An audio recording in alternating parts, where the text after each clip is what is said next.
Bonjour à tous, vous allez pouvoir suivre dans quelques instants le début de l'examen du projet de loi de finances qui commence donc dans quelques instants avec tout d'abord la discussion générale et le discours du ministre de l'économie et des finances Bruno Le Maire, suivi du rapporteur général de la commission des finances Albéric de Montgolfier.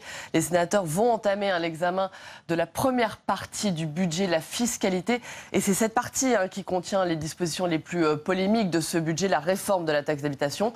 Ce sera l'article 3, la réforme de l'impôt sur la fortune, l'ISF, et la réforme du prélèvement forfaitaire unique. Voilà, donc tout de suite, je vous propose de rejoindre l'hémicycle pour écouter le ministre de l'économie, Bruno Le Maire.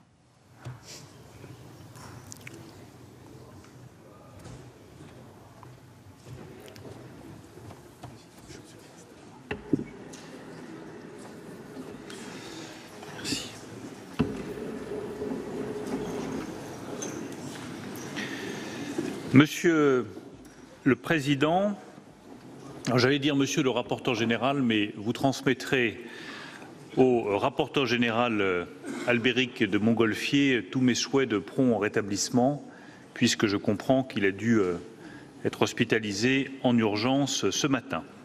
Monsieur le ministre, cher Gérald, Mesdames et Messieurs les sénateurs, ce projet de loi de finances pour 2018 est le premier du nouveau quinquennat. Il traduit la vision économique portée par le gouvernement.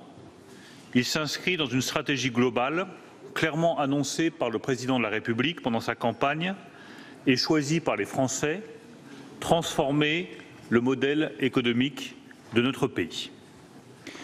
Pour cela, partons d'abord de la situation économique internationale.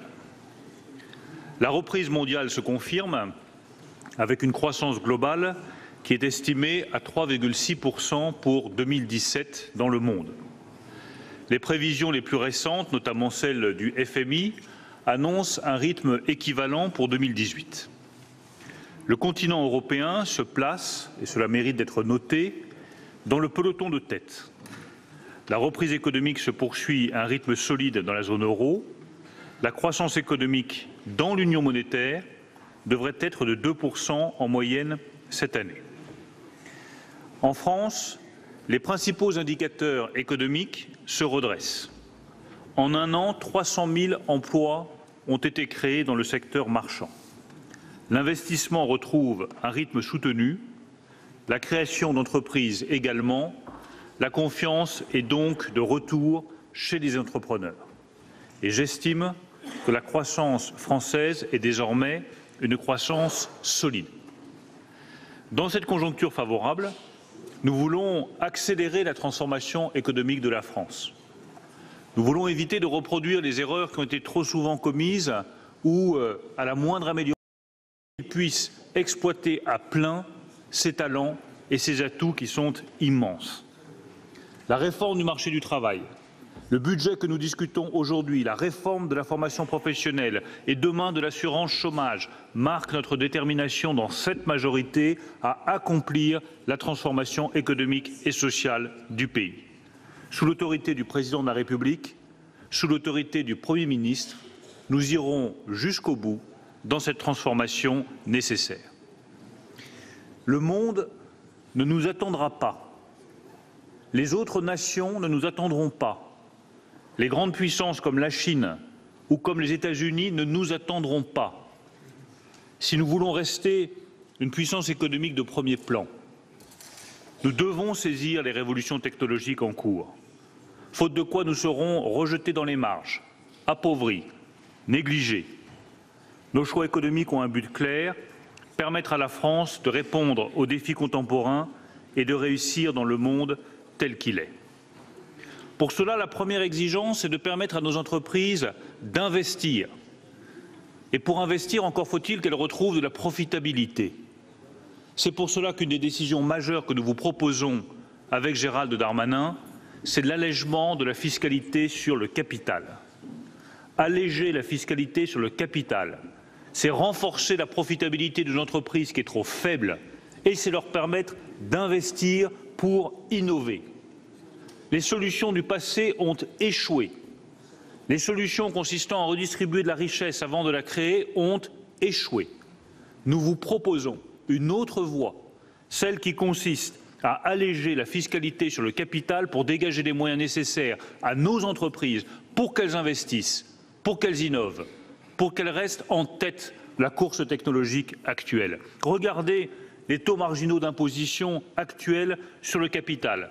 62% de taux marginal pour les intérêts, 44% pour les dividendes. En Allemagne, 26%.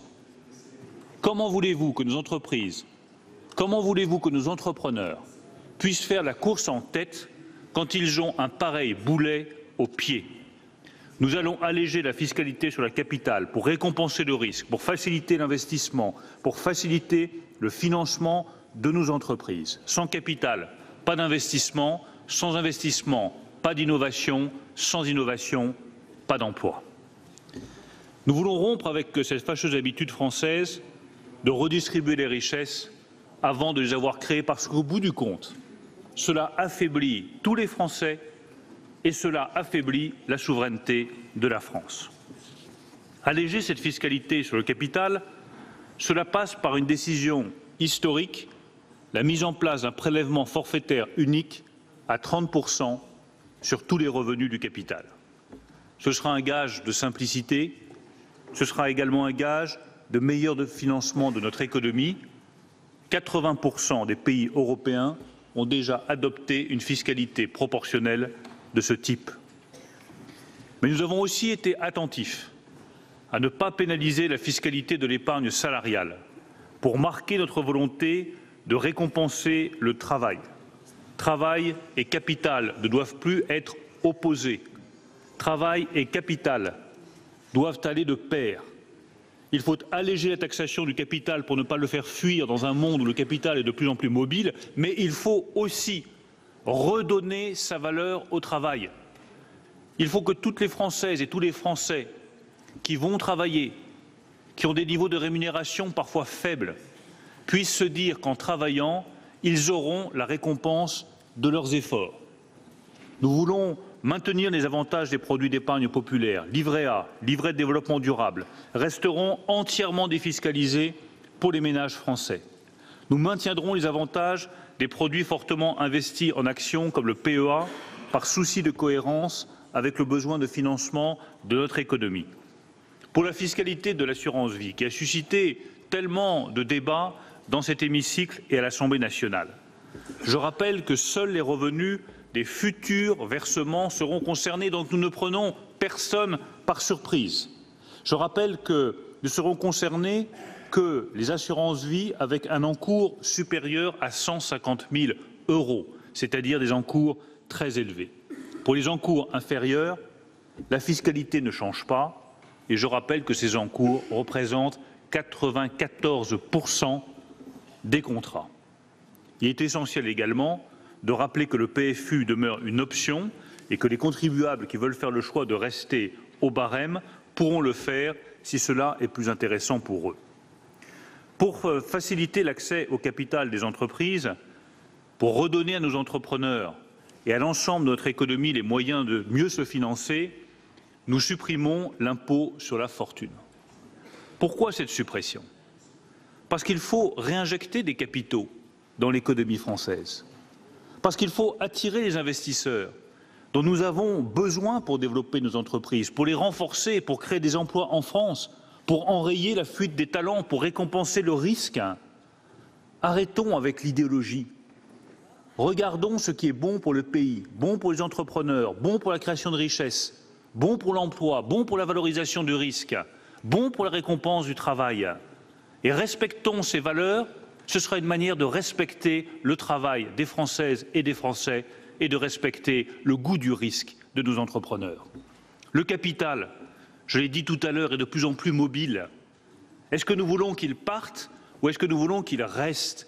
Est-ce que nous voulons qu'il aille s'investir à l'étranger ou est-ce que nous voulons qu'il aille s'investir dans nos entreprises françaises pour qu'elles puissent enfin grandir, pour que notre tissu de PME dont chacun sait, et vous connaissez les territoires ici mieux que personne, Chacun sait que notre tissu de PME est trop fragile, que ces PME sont trop petites, qu'elles dépendent trop de la dette parce qu'elles n'ont pas assez de fonds propres. Eh bien, en redonnant du capital à ces entrepreneurs, nous leur permettrons de grandir, d'affronter la concurrence, d'investir et de se projeter sur les marchés extérieurs où se trouvent la croissance et les emplois pour les Français. Pourquoi maintenir un impôt sur la fortune immobilière tout en supprimant l'ISF? Tout simplement parce que 1 euro investi dans l'immobilier, notamment ancien, ne crée pas le même effet d'entraînement qu'un euro investi dans une entreprise. Je rappelle que cet impôt sur la fortune immobilière ne fera aucun perdant. Je rappelle qu'il reprend exactement les mêmes règles que l'ISF sur le volet immobilier, même seuil, même abattement de 30% sur la résidence principale. Et à tous ceux qui me disent que nous allons affaiblir la classe moyenne, c'est que nous n'avons pas la même conception que de certains de la classe moyenne, puisque je rappelle que l'impôt sur la fortune immobilière ne concernera que les biens immobiliers de plus d'1,3 million d'euros, avec un abattement de 30%, c'est-à-dire un bien immobilier d'1,7 million d'euros. Le secteur du logement, par ailleurs, bénéficie déjà d'un certain nombre de dispositifs favorables, avec des incitations fiscales puissantes, comme l'exonération de la plus-value sur la vente de la résidence principale ou le prêt à taux zéro et le dispositif Pinel que nous allons pérenniser. Est-ce pour autant que notre modèle social va devenir inégalitaire? Car j'entends cette critique qui a été faite depuis le début des débats sur le PLF pour 2018, critique que nous entendons avec Gérald Darmanin. On nous dit, voilà, vous libérez des capitaux pour les entrepreneurs, vous supprimez l'ISF, vous mettez en place le prélèvement forfaitaire unique, vous allégez l'impôt sur les sociétés, mais dans le fond, vous allez créer davantage d'inégalités que d'égalité. Je crois exactement le contraire. Je refuse cette caricature du budget que nous portons avec Gérald Darmanin. Je n'accepte pas cette critique que le budget du président de la République, du Premier ministre et de l'ensemble du gouvernement serait un budget pour les riches. C'est un budget pour les Français. C'est un budget pour le travail. C'est un budget pour l'emploi. Parce que les décisions fiscales que nous prenons permettront enfin à nos entrepreneurs de créer les emplois, de créer les richesses dont les Français ont tellement besoin. La première des inégalités, c'est le chômage. Et la meilleure façon de lutter contre le chômage, c'est de donner à notre économie les moyens de mieux se financer, de donner à nos entrepreneurs la récompense de leurs risques et de donner à tous ceux qui travaillent la récompense de leurs efforts. Voilà la philosophie politique qui nous anime derrière ce projet de budget pour 2018. La récompense de l'effort, la récompense des salariés, la récompense du travail, la valorisation du risque, le soutien à nos entrepreneurs, la capacité à mieux se financer, l'indépendance et la souveraineté financière d'une nation qui arrête de trop taxer et qui se donne les moyens de créer les richesses dont elle a besoin. Je rappelle par ailleurs que la redistribution résulte pour 66% des prestations sociales, que les prélèvements directs y contribuent à hauteur de 34%. Je rappelle que 10% des contribuables paient 70% de l'impôt sur le revenu. Je rappelle par conséquent que lorsque on veut regarder la question majeure des inégalités dans notre pays, il ne faut pas uniquement regarder ce qui est fait en matière de fiscalité. Il faut également regarder la redistribution sociale, qui est la meilleure façon de lutter contre les inégalités et dont nous maintenons l'architecture principale. Le budget que nous vous présentons comporte également une politique ambitieuse en faveur des entrepreneurs. Nous allons baisser l'impôt sur les sociétés de 33,3% à 25% d'ici la fin du quinquennat, soit plus de 11 milliards d'euros de moins de charges fiscales pour les entreprises. Ce choix est un choix structurant dans le budget, un choix que nous revendiquons avec Gérald Darmanin, avec le Premier ministre, avec le Président de la République. Nous estimons que nos entreprises doivent être plus profitables et que le taux de marge des entreprises, qui n'a cessé de se dégrader depuis des années, qui s'est récemment redressé, ne s'est pas suffisamment redressé pour leur permettre de dégager les moyens d'investir et de créer de nouvelles richesses. Alléger la fiscalité sur les entreprises, c'est renforcer leur capacité à créer des emplois. Nous commencerons avec un taux de 28% dès 2018 sur la fraction de bénéfices inférieure à 500 000 €. Nous baisserons ensuite le taux à 31% pour tous les bénéfices à partir de 2019, tout en maintenant le taux de 28% pour les bénéfices inférieurs à 500 000 €. Ce sera ensuite 28% en 2020 pour tous les bénéfices, 26,5% en 2021 et 25% de taux d'impôt sur les sociétés en 2022. C'est le taux d'impôt sur les sociétés les plus faibles en France depuis plusieurs décennies. Nous maintiendrons évidemment le taux réduit de 15% pour les PME qui en bénéficient déjà, parce que nous avons parfaitement conscience que les PME sont celles qui ont aujourd'hui le plus besoin de notre soutien. Vous me direz que nous avons mis en place une contribution exceptionnelle dans le récent projet de loi de finances rectificative qui va à l'inverse de cette politique. Je ne vais pas rouvrir les débats sur cette contribution exceptionnelle. Nous y avons déjà passé beaucoup de temps. Mais je ne voudrais pas que ce soit l'arbre qui cache la forêt. Cette contribution exceptionnelle, elle est exceptionnelle. Elle n'a pas vocation à être reproduite. Elle est pour 2017, point barre. Et ensuite, nous retrouvons le cap qui est celui du quinquennat, la baisse de l'impôt sur les sociétés, la baisse des prélèvements sur les bénéfices et le soutien à nos entreprises. Nous supprimerons également le CICE pour le transformer en allègement de charges pérennes. Cet allègement passe de 7 à 6% en 2019, mais je rappelle qu'en 2019, les entreprises ont bénéficié à la fois de ce CICE à un taux ramené à 6% et de l'allègement de charges directes. Donc elles auront en 2019 un avantage fiscal considérable. J'ajoute enfin que le Premier ministre a souhaité que nous ouvrions la réflexion sur les allègements de charges au-dessus de 2,5 SMIC. C'est un changement majeur, car pour la première fois depuis plusieurs années, nous estimons que les allègements de charges ne doivent pas uniquement répondre aux défis de l'emploi, ils doivent aussi répondre aux défis de la compétitivité de notre industrie. Nous avons déjà eu aussi ces débats dans cet hémicycle, ce sont des débats majeurs. Oui, les allègements de charges sont efficaces sur les bas salaires pour que les plus fragiles, les moins qualifiés, puissent trouver un emploi et leur place dans la société française. Mais oui, nous devons aussi tenir compte de la situation de notre industrie. Nous ne devons pas oublier que nous avons perdu 1,4 million d'emplois en 25 ans dans l'industrie française. Nous ne devons pas oublier que notre industrie, notre patrimoine industriel, qui représentait 20% de la richesse nationale il y a 25 ans, ne représente plus que 13% aujourd'hui. Alors à tous ceux qui me disent qu'il faut continuer comme avant, on ne touche rien, on ne change rien, on ne modifie rien, je dis qu'il en est hors de question. Le statu quo ne peut pas être une solution pour notre industrie.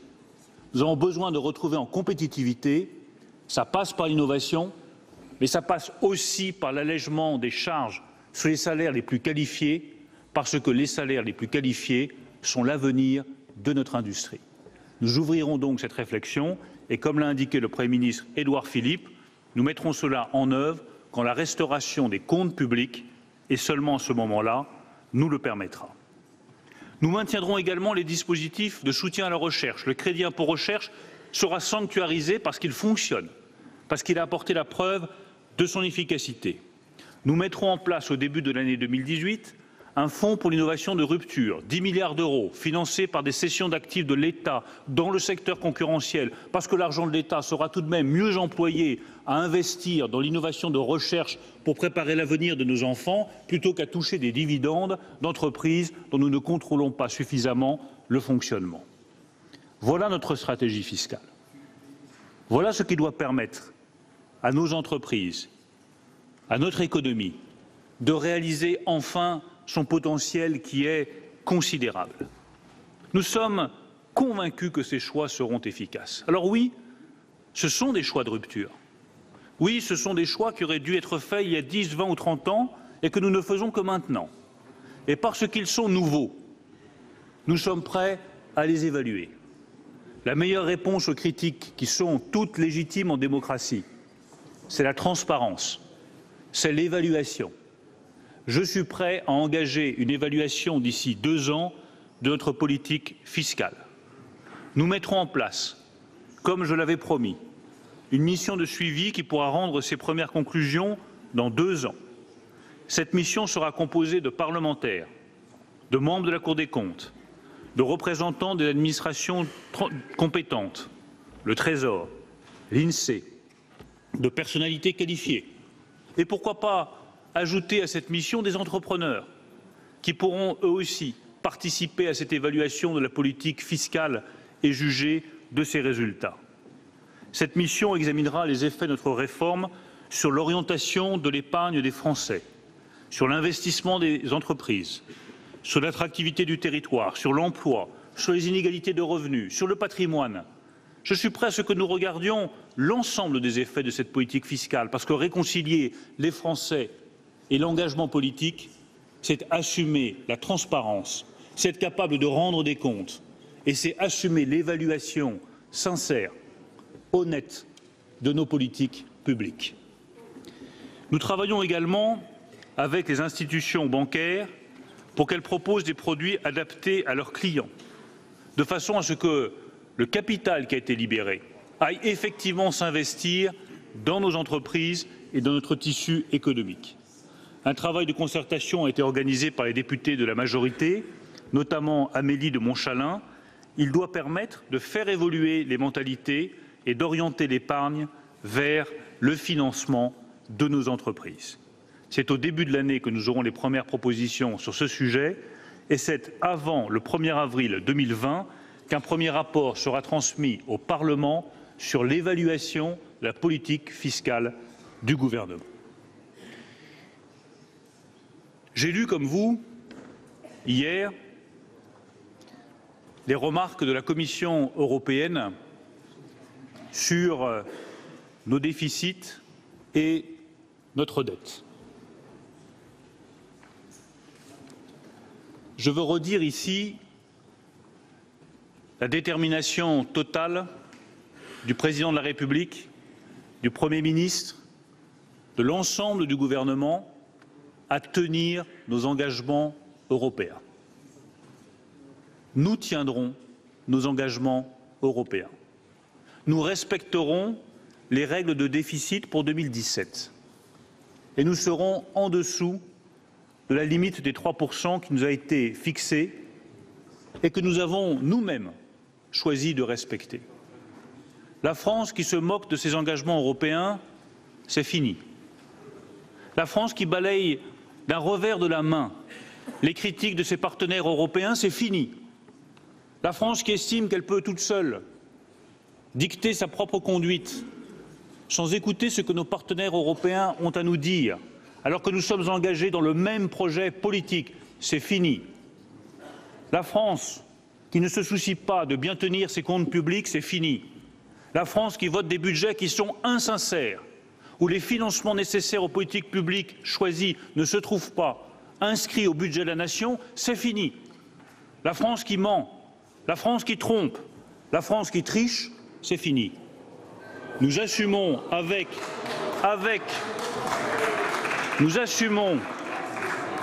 le ministre des Comptes publics la sincérité de notre budget. Nous avons dû absorber en 2017,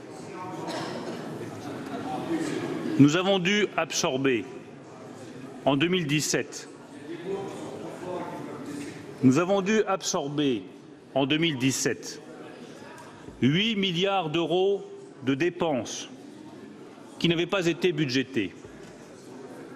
Le contentieux de la taxe à 3% sur les dividendes a alourdi de 10 milliards d'euros la charge qui pèse sur les comptes de l'État. C'est un fardeau de 18 milliards d'euros qu'il a fallu intégrer à nos comptes pour 2017. Voilà la stricte réalité des chiffres. Je ne suis pas là pour juger. Je ne suis pas là pour condamner qui que ce soit. Mais je suis responsable. Avec le ministre des Comptes publics de la bonne tenue des comptes de la nation. et nous tiendrons bien les comptes de la nation. Oui, il y a un fardeau de 18 milliards d'euros qui pèse aujourd'hui sur l'État français. Et malgré ce fardeau, nous serons en dessous des 3% de déficit public en 2017. C'est un effort considérable, mais c'est un effort juste et c'est un effort nécessaire. Nos prévisions confirment que nous serons en deçà des 3% de déficit cette année, permettant à la France de sortir de la procédure de déficit excessif où elle est depuis 2009. La Commission européenne a confirmé que nous étions en mesure de sortir en 2018 de la procédure pour déficit excessif dans laquelle nous sommes depuis 2009. Et c'est une responsabilité collective. Il faut savoir, vous tous ici, et nous tous ici, ce que nous voulons pour la France. Je le redis, je ne juge personne. Je ne suis pas là pour regarder le passé. Je vous dis simplement, pour l'avenir, que souhaitez-vous? Est-ce que vous souhaitez un budget sincère? C'est ce que nous vous proposons. Est-ce que vous souhaitez respecter les règles européennes? C'est ce que nous vous proposons. Est-ce que vous souhaitez que la France sorte, oui ou non, de la procédure pour déficit public excessif? C'est ce que nous vous proposons et j'espère avoir, avec Gérald Darmanin, votre soutien sur ces ambitions nationales et européennes. Nous avons fait un double choix. Celui de tenir les engagements de campagne du président de la République et celui de tenir nos engagements européens. Nous avons pris les mesures nécessaires. Nous avons donné la sincérité à la loi de finances. Nous vous proposons un projet de loi de finances rectificative pour tenir compte de l'annulation de la taxe à 3% sur les dividendes. Au-delà de 2017, nous continuerons à tenir ce cap économique et politique avec la baisse des impôts et la maîtrise des dépenses, car c'est la meilleure façon de renforcer notre croissance potentielle et de réduire le déficit structurel français. Nos obligations européennes nous imposent en effet, au-delà du respect de la règle des 3% sur le déficit, pour sortir de la procédure pour déficit excessif, de réduire graduellement notre déficit structurel. Et c'est le point sur lequel la Commission européenne s'est arrêtée le plus longuement. En 2018, nous prévoyons une réduction de 0,1% du déficit structurel. La Commission européenne fait une autre évaluation. Mais il est arrivé dans le passé que les évaluations de la France soient finalement davantage confirmées par les faits que celles de la Commission européenne. Nous sommes donc en discussion avec la Commission européenne pour faire converger nos chiffres. Nous souhaitons que la Commission prenne en compte la sincérité des mesures qui sont prises dans ce projet de loi de finances, ce qui n'est pas encore le cas et ce qui explique largement l'écart entre nos estimations de correction de 0,1% du déficit structurel et celle de la Commission qui estime, à l'inverse, que le désajustement est de 0,4 points. La Commission doit également prendre en compte l'ensemble des réformes structurelles que nous portons et qui vont porter leurs fruits. Réforme de la fiscalité, rationalisation des dépenses, qui sera accentuée dès que la revue des dépenses aura permis d'identifier précisément les marges. Réforme du Code du travail, réforme de l'assurance chômage. Toutes ces mesures structurelles, nous souhaitons que la Commission européenne en prenne davantage compte dans l'évaluation de la réduction de notre déficit structurel. J'en parlerai prochainement aux membres de la Commission européenne.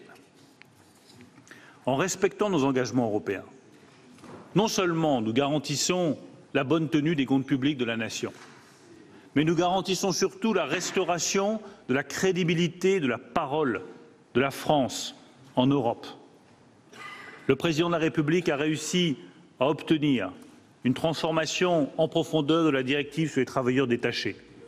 C'est parce que la France a retrouvé de la crédibilité sur la scène européenne. Nous avons relancé le débat sur la taxation des géants du numérique, qui est un débat absolument majeur sur l'avenir de la fiscalité internationale. C'est parce que la France a retrouvé sa crédibilité sur la scène internationale. Comment voulez-vous que nous allions expliquer aux entrepreneurs de vos territoires qu'ils soient dans le bâtiment, dans la restauration, dans la chimie, dans l'industrie automobile, qu'ils auront à payer leurs taxes locales et leurs impôts sur les sociétés, alors que Google, Amazon ou Facebook ne paient que des impôts dérisoires au trésor public français. Nous ne lâcherons rien sur la taxation des géants du numérique en France et en Europe. Nous lutterons également contre le dumping fiscal en Europe, avec un objectif clair, réduire les écarts entre les taux d'imposition européens à la fin du quinquennat et faire dépendre de cet écart, comme l'a dit le président de la République, le versement des aides européennes pour les fonds structurels. Alors certains États me disent déjà « mais c'est notre modèle. Notre modèle économique, c'est le dumping fiscal ». Eh bien, de la même manière qu'on a dit à la France que notre modèle de dépenses publiques ne pouvait pas être un modèle pour l'Europe, ce qui nous a amenés à faire des efforts, ce qui m'amène aujourd'hui à vous présenter avec Gérald Darmanin un budget où nous baissons l'impôt sur les sociétés, où nous baissons le niveau d'imposition, où nous mettons en place un prélèvement forfaitaire unique.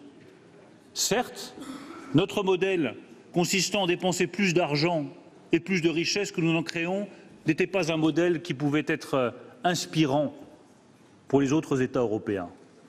Eh bien, de la même manière, je dis à tous ceux qui font du dumping fiscal le modèle économique de l'Europe, je leur réponds non. Ni le dumping fiscal, ni le dumping social ne peuvent être un modèle pour l'avenir de la construction européenne. À chacun de faire des efforts. Nous en faisons, que nos partenaires en fassent également. C'est uniquement si chacun fait un pas dans la direction de l'autre que l'avenir de l'Europe se construira de manière positive pour tous les citoyens européens.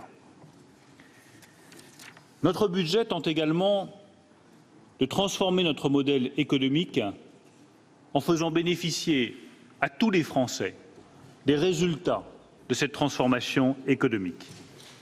Le travail doit payer. Le travail doit payer pour tous les Français. Les salariés verront donc leur salaire net augmenter grâce à la suppression de leurs cotisations chômage et maladie. Les indépendants seront plus nombreux à bénéficier des régimes simplifiés d'imposition et à pouvoir tenir une comptabilité allégée. Je vous demande également de compléter votre regard sur le PLF avec un regard sur le PLFSS présenté par la ministre de la Santé Agnès Buzyn et par le ministre de l'Action et des Comptes publics Gérald Darmanin. Rehaussement du minimum vieillesse, revalorisation de l'allocation adulte handicapé, mesures en faveur des familles monoparentales, plan d'accès territorial aux soins. Nous avons fait en sorte que les Français les plus fragiles, ceux qui sont touchés par le handicap, ceux qui sont touchés par la maladie, ceux qui sont dans les situations les plus précaires, puissent continuer à bénéficier du soutien de la nation. Ces mesures redistributives sont importantes et elles sont justifiées quand elles concernent les publics qui en ont le plus besoin. Nous estimons que cette question des inégalités reste une question majeure et que l'on peut concilier ambition économique pour la nation et réduction des inégalités. Et je vais même vous dire ma conviction profonde. C'est justement en retrouvant une ambition économique pour la nation que nous retrouverons des marges de manœuvre pour réduire réellement les inégalités. Nous retrouverons des marges de manœuvre nationales, mais nous retrouverons aussi une crédibilité internationale pour porter ce combat de la lutte contre les inégalités. J'ai organisé, il y a 2 jours, au ministère de l'Économie et des Finances, une réunion avec des acteurs de l'économie, des chercheurs, des universitaires, des présidents d'entreprises, des responsables politiques, pour ouvrir cette réflexion sur la lutte contre les inégalités face aux ruptures technologiques. Comment faire en sorte que les ruptures technologiques ne se traduisent pas par toujours plus d'inégalités entre les nations et à l'intérieur des nations? Comment ne pas être interpellé par la puissance de ces géants du numérique dont je vous parlais il y a peu de temps, par le niveau de capitalisation jamais atteint par ces grandes entreprises du numérique, qui ont des niveaux de capitalisation qui se chiffrent en dizaines de milliards de dollars? Comment ne pas être interpellé par le fait que sur 7 de ces géants du numérique. 5 sont américains, 2 sont chinois. Comment est-ce que l'Europe peut retrouver sa place dans ce combat économique? Comment faire en sorte qu'il n'y ait pas demain quelques grandes puissances et des dizaines de nations qui perdent leur souveraineté, leur indépendance et leur capacité à créer de la richesse? Comment éviter qu'il n'y ait dans une nation ceux qui gagnent d'un côté et ceux qui perdent de l'autre? Comment éviter que les riches soient toujours plus riches et les pauvres toujours plus faibles? Comment préserver la capacité d'une nation à faire émerger une classe moyenne? Mais mesdames et messieurs les sénateurs, ce n'est certainement pas en redistribuant l'argent que nous n'avons pas, des richesses que nous n'avons pas créées, que nous arriverons à lutter contre la pauvreté et contre les inégalités dans notre pays. Le projet de budget que nous vous présentons avec Gérald Darmanin vise précisément à relever ces défis, retrouver le chemin de la croissance, retrouver le chemin de l'emploi, valoriser le risque, récompenser le travail, soutenir nos entrepreneurs, retrouver la crédibilité de la parole française en Europe et la capacité de la France à porter sa voix dans le monde, celle de la justice et celle de la liberté. Je vous remercie. Merci, Monsieur le Ministre. Dans la discussion générale, la parole est à Monsieur Gérald Darmanin, ministre de l'Action et des Comptes publics.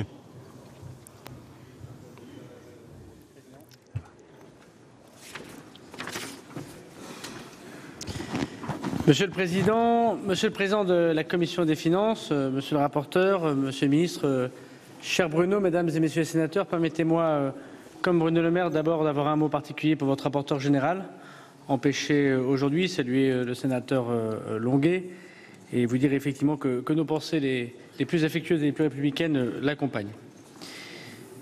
Quelques mots pour compléter, s'il me permet, les propos de Monsieur le ministre de l'Économie et des Finances, pour insister sur 4 points qui, me semble-t-il, font écho au débat qu'on a déjà eu sur le projet de loi de financement pour les 5 ans qui viennent, qui certes n'était pas normatif, mais qui nous a permis, tant lors de ce débat que dans le PLFSS, où on a évoqué les questions notamment de la bascule CSG, de souligner l'action du gouvernement en matière budgétaire. Ces 4 points seront la sincérisation de notre budget et les efforts que nous faisons pour l'obtenir.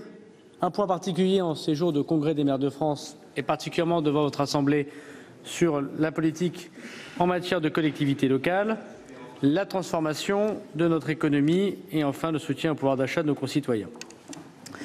Le premier point est sans doute le plus important pour le ministre des Comptes publics que je suis. Je sais que votre Chambre est particulièrement attentif à la sincérisation budgétaire. Il y a sans doute encore beaucoup de travail à faire vu que la marche est grande. Mais enfin, et je remercie le rapporteur général de l'avoir souligné lors du premier débat que nous avons eu ensemble, je remercie l'Assemblée nationale de l'avoir fait également, y compris le président Woerth et la personne pour qui nous avons tous beaucoup de respect, Gilles Carrez, ancien président de la Commission des Finances. Remercie aussi le Haut Conseil des finances publiques et les remarques de la Commission européenne sur le fait que le budget de la nation a essayé de combler les sincérisations les plus flagrantes que, année après année, les gouvernements ont accumulées. La Cour des comptes a rendu un rapport au lendemain de la nomination du gouvernement. Ce rapport soulignait 7 milliards de sous-budgétisation, tant sur des questions qui relevaient des dépenses de guichet, et notamment sur l'allocation adultes handicapés ou sur la politique du logement, que sur des sous-budgétisations qui entachaient la sincérité de notre budget. Je pense notamment au ministère de l'Agriculture qui a connu une dérive très importante dans les années précédentes. Chose est faite désormais que les 7 milliards de budgétisation, tant pour l'année 2017, bien sûr, que pour l'année 2018. Et revenir sur ce point me paraît normal au moment où les parlementaires, et c'est bien logique, contrôlent l'action du gouvernement, l'utilisation des deniers publics et doivent s'appuyer évidemment sur des chiffres qui sont les plus vraisemblables possibles. Bien sûr, la vie d'un pays, comme la vie d'une commune, comme la vie d'une entreprise, connaît des difficultés qui ne sont pas toujours prévisibles dans un budget. Il se pourrait que le gouvernement revienne vers vous pour vous les expliciter. Mais il apparaîtrait anormal et pour le moins non respectueux du débat parlementaire que le gouvernement n'applique pas les chiffres qu'il connaît au moment où il vous parle.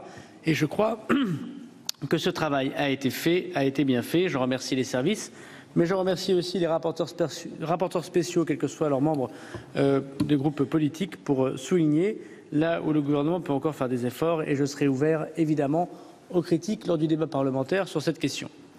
Je souhaiterais d'ailleurs, Monsieur le Président, comme je l'ai évoqué avec le président Larcher, comme je l'ai évoqué avec le président de Rugy, que nous puissions revoir notre procédure parlementaire. Il est évident que si le Parlement souhaite contrôler davantage l'action du gouvernement, notamment pour suivre les évolutions budgétaires, encore faudrait-il que nous ayons une discussion commune sur les volets recettes entre le PLFSS et le PLF. Voilà que nous parlons du coût du travail d'un côté et que nous parlons du PLF de l'autre, alors qu'évidemment, pour les Français, c'est la même poche, c'est les mêmes parlementaires qui contrôlent le même budget gouvernemental. Mais également, je crois qu'il faut revoir notre procédure budgétaire de sincérisation. Et l'incroyable originalité qui consiste à voir les ministres une seule fois par an pour parler de leur budget et de voir les rapporteurs spéciaux qu'une seule fois par an au moment de ce contrôle ne me paraît pas de bonne politique, surtout que nous allons passer quelques semaines, voire quelques mois pour ma part, sur un débat budgétaire, alors que nous allons passer une demi-journée de l'été sur la loi de règlement, ce qui ne me paraît pas être bon, ni pour le gouvernement, ni pour le Parlement, ni même, effectivement, pour la démocratie. Ainsi, plus de temps pour le contrôle de l'action gouvernementale, un petit peu moins de temps pour le contrôle du budget, peut-être plus de présence des rapporteurs, y compris lorsqu'ils appartiennent à l'opposition, dans le débat budgétaire que je peux avoir avec les ministres. Voilà ce que je propose à votre Assemblée et donc proposer aux rapporteurs sénatoriaux de travailler plus en amont et de travailler plus en aval. En ce qui concerne la dépense publique, dont nous pensons qu'elle est bien sûr parfois un bien pour notre société, mais malheureusement un peu grossière ces derniers temps, nous devons lutter contre son inflation. Alors, nous allons essayer de tenir la promesse du Premier ministre devant son discours de politique générale de limiter cette dépense publique et si possible à zéro. Nous n'avons pas totalement réussi. Tant que la dépense publique, évidemment, je lisais encore ce matin un excellent éditorial dans le journal Les Échos, c'est difficile. Le terme utilisé par l'éditorialiste était drogué à la dépense publique. Si nous partons du principe que cette dépense publique, effectivement, amène notre pays à être parfois un petit peu obèse, souvent contradictoire dans la demande de gestion des deniers publics et lorsque l'on porte la main sur les économies, de les refuser, nous avons la fierté de vous présenter avec Bruno Le Maire un budget qui prévoit une augmentation des dépenses publiques de 0,5%. C'est trop par rapport à zéro, mais c'est 2 fois moins que dans les 2 dernières années précédentes et je pense que c'est à mettre au courage du gouvernement. Nous sommes persuadés que la trop grande dépense publique fait naître la trop grande fiscalité et trop de déficit et trop effectivement de dette. Il faut diminuer la dépense publique, évidemment le faire sans mesures paramétriques, avec le plus de transformations possible, pour baisser la fiscalité, ce qu'a évoqué M. le ministre de l'économie et des finances, et pour baisser à la fin notre déficit et notre dette. Le deuxième point que je voudrais évoquer devant vous, c'est la question, et je m'y attarderai un petit peu, des collectivités locales. Dans le projet de loi que présente le gouvernement, il y a une nouvelle façon d'imaginer les relations entre l'État et les collectivités locales. Bien sûr, les élus demandent que les efforts qui sont faits par leur propre administration locale soient désormais des efforts proportionnés à leur part dans la dépense publique. Ils ont raison. Jusqu'à présent, l'État a trop demandé aux collectivités locales par rapport à son propre travail. Cependant, il faut souligner que l'État a des dépenses différentes des collectivités locales, et chacun le comprendra. Des dépenses régaliennes que n'ont pas les collectivités locales, et un quart des dépenses de l'État sont pour les collectivités locales. Mais il est tout à fait vrai que le 5e que représentent les collectivités locales dans la part de la dépense publique est aujourd'hui un 5e qui représente plus en économie, surtout si l'on considère les années précédentes et notamment les baisses de dotation. Lorsque nous proposons une cible de 1,2%, nous reviendrons pendant le débat, de la dépense, vous constaterez que cette légère augmentation de la dépense qui pourrait être contractualisée avec les collectivités est 2 fois supérieure à ce que l'État va s'imposer lui-même. La part des collectivités locales dans l'effort de la dépense publique sera de 1/6, alors qu'elle représente 1/5, et l'État, effectivement, fera le plus gros de cet effort. Il a beaucoup à rattraper et il a beaucoup à changer et à transformer. Le principe est donc la contractualisation. Ne pas toucher à la quasi-intégralité des communes de France et considérer que pour toutes les communes de plus de 50 000 habitants, tous les départements, toutes les régions, les 319 que nous évoquions, effectivement, il n'y a point de baisse de dotation, c'est la première fois depuis 2010, mais il y a un encadrement d'une non-augmentation trop importante de la dépense publique. Nous aurons l'occasion d'y revenir. Il ne s'agit que du fonctionnement et non pas de l'investissement. Et il s'agit bien sûr de donner également aux élus la marge de manœuvre nécessaire pour tenir cette marge de dépenses, ce qui veut dire revoir la façon dont les élus peuvent gérer leur masse salariale et notamment le GVT. Vous constaterez que dans le projet de loi de finances, le jour de carence est rétabli et le point d'indice n'est pas augmenté. Je crois que c'est une mesure qu'attendaient les élus locaux, puisque lorsque l'État décide d'augmenter le point d'indice, souvent c'est les collectivités locales qui le payent. Il nous apparaît nécessaire de réformer évidemment ce point. La réforme que nous avons des collectivités locales est une réforme de confiance, pas de baisse de dotation, une légère augmentation même des dotations, une DETR qui reste au même niveau que l'année dernière, qui a été opportunément augmentée, mais c'est le jeu la veille de l'élection présidentielle, et une DSIL qui reste identique. Nous pourrons reposer la question des variables d'ajustement, qui créent la difficulté, bien sûr, de dotations qui sont peut-être un peu vieillies. Et j'ai pris mon engagement, lors de la première lecture à l'Assemblée nationale, de revenir en seconde lecture, dans votre Chambre comme devant l'Assemblée nationale, sur la DCRTP, qui ne me paraît pas être une bonne variable d'ajustement. Le gouvernement fera la correction sur ce point.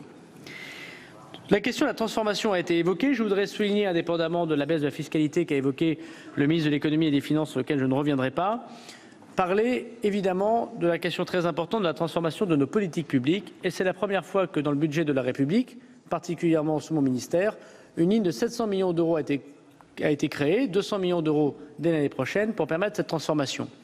Transformation numérique, transformation des services publics. Évitons peut-être des décisions un peu paramétriques. Tant la RGPP que la MAP a pu apporter quelques bonnes solutions, en apporter parfois des mauvaises. Ça a été le cas notamment dans la police nationale. Ayons, dans la revue des politiques publiques, une mission plus intelligente pour savoir ce qu'on doit changer, ce qu'on doit renforcer et ce qu'on doit limiter, en adaptant notre pays à la modalité, bien sûr, de la vie des collectivités locales, des entreprises et de nos concitoyens. Le budget que nous vous présentons prévoit 3 grandes transformations et des baisses de crédits budgétaires. C'est le cas de la politique du logement, nous y reviendrons, où 40 milliards d'euros sont dépensés chaque année pour 4 millions de mal logés malgré tout. Il y a donc sans doute une transformation très importante à faire. On aura l'occasion d'en parler longuement, me semble-t-il. C'est le cas de la politique du travail, où effectivement la diminution du nombre de contrats aidés et l'argent mis dans la formation qualifiante montrent une transformation de la politique publique. Et c'est le cas dans la politique des transports, où nous avions tous gardé des idées très importantes de dépenses, sans comprendre que la fin de l'écotaxe a mis fin aux recettes, ce qui évidemment ne pouvait pas fonctionner. On aura l'occasion d'y revenir et cela fera écho aux assises de la mobilité. Et il y a des budgets qui augmentent, même si je voudrais ici dire devant votre Assemblée qu'il ne me semble pas être un mauvais ministre et pourtant mon budget baisse. Comme quoi, Monsieur le ministre de l'économie et des finances est d'accord avec moi, ce n'est pas je dépense donc je suis bon, c'est quelque chose d'important à souligner, et ce n'est pas parce qu'on est en budget qui baisse qu'on n'est pas un budget prioritaire. Mais enfin, il y a des dynamiques qu'il ne faut pas ignorer.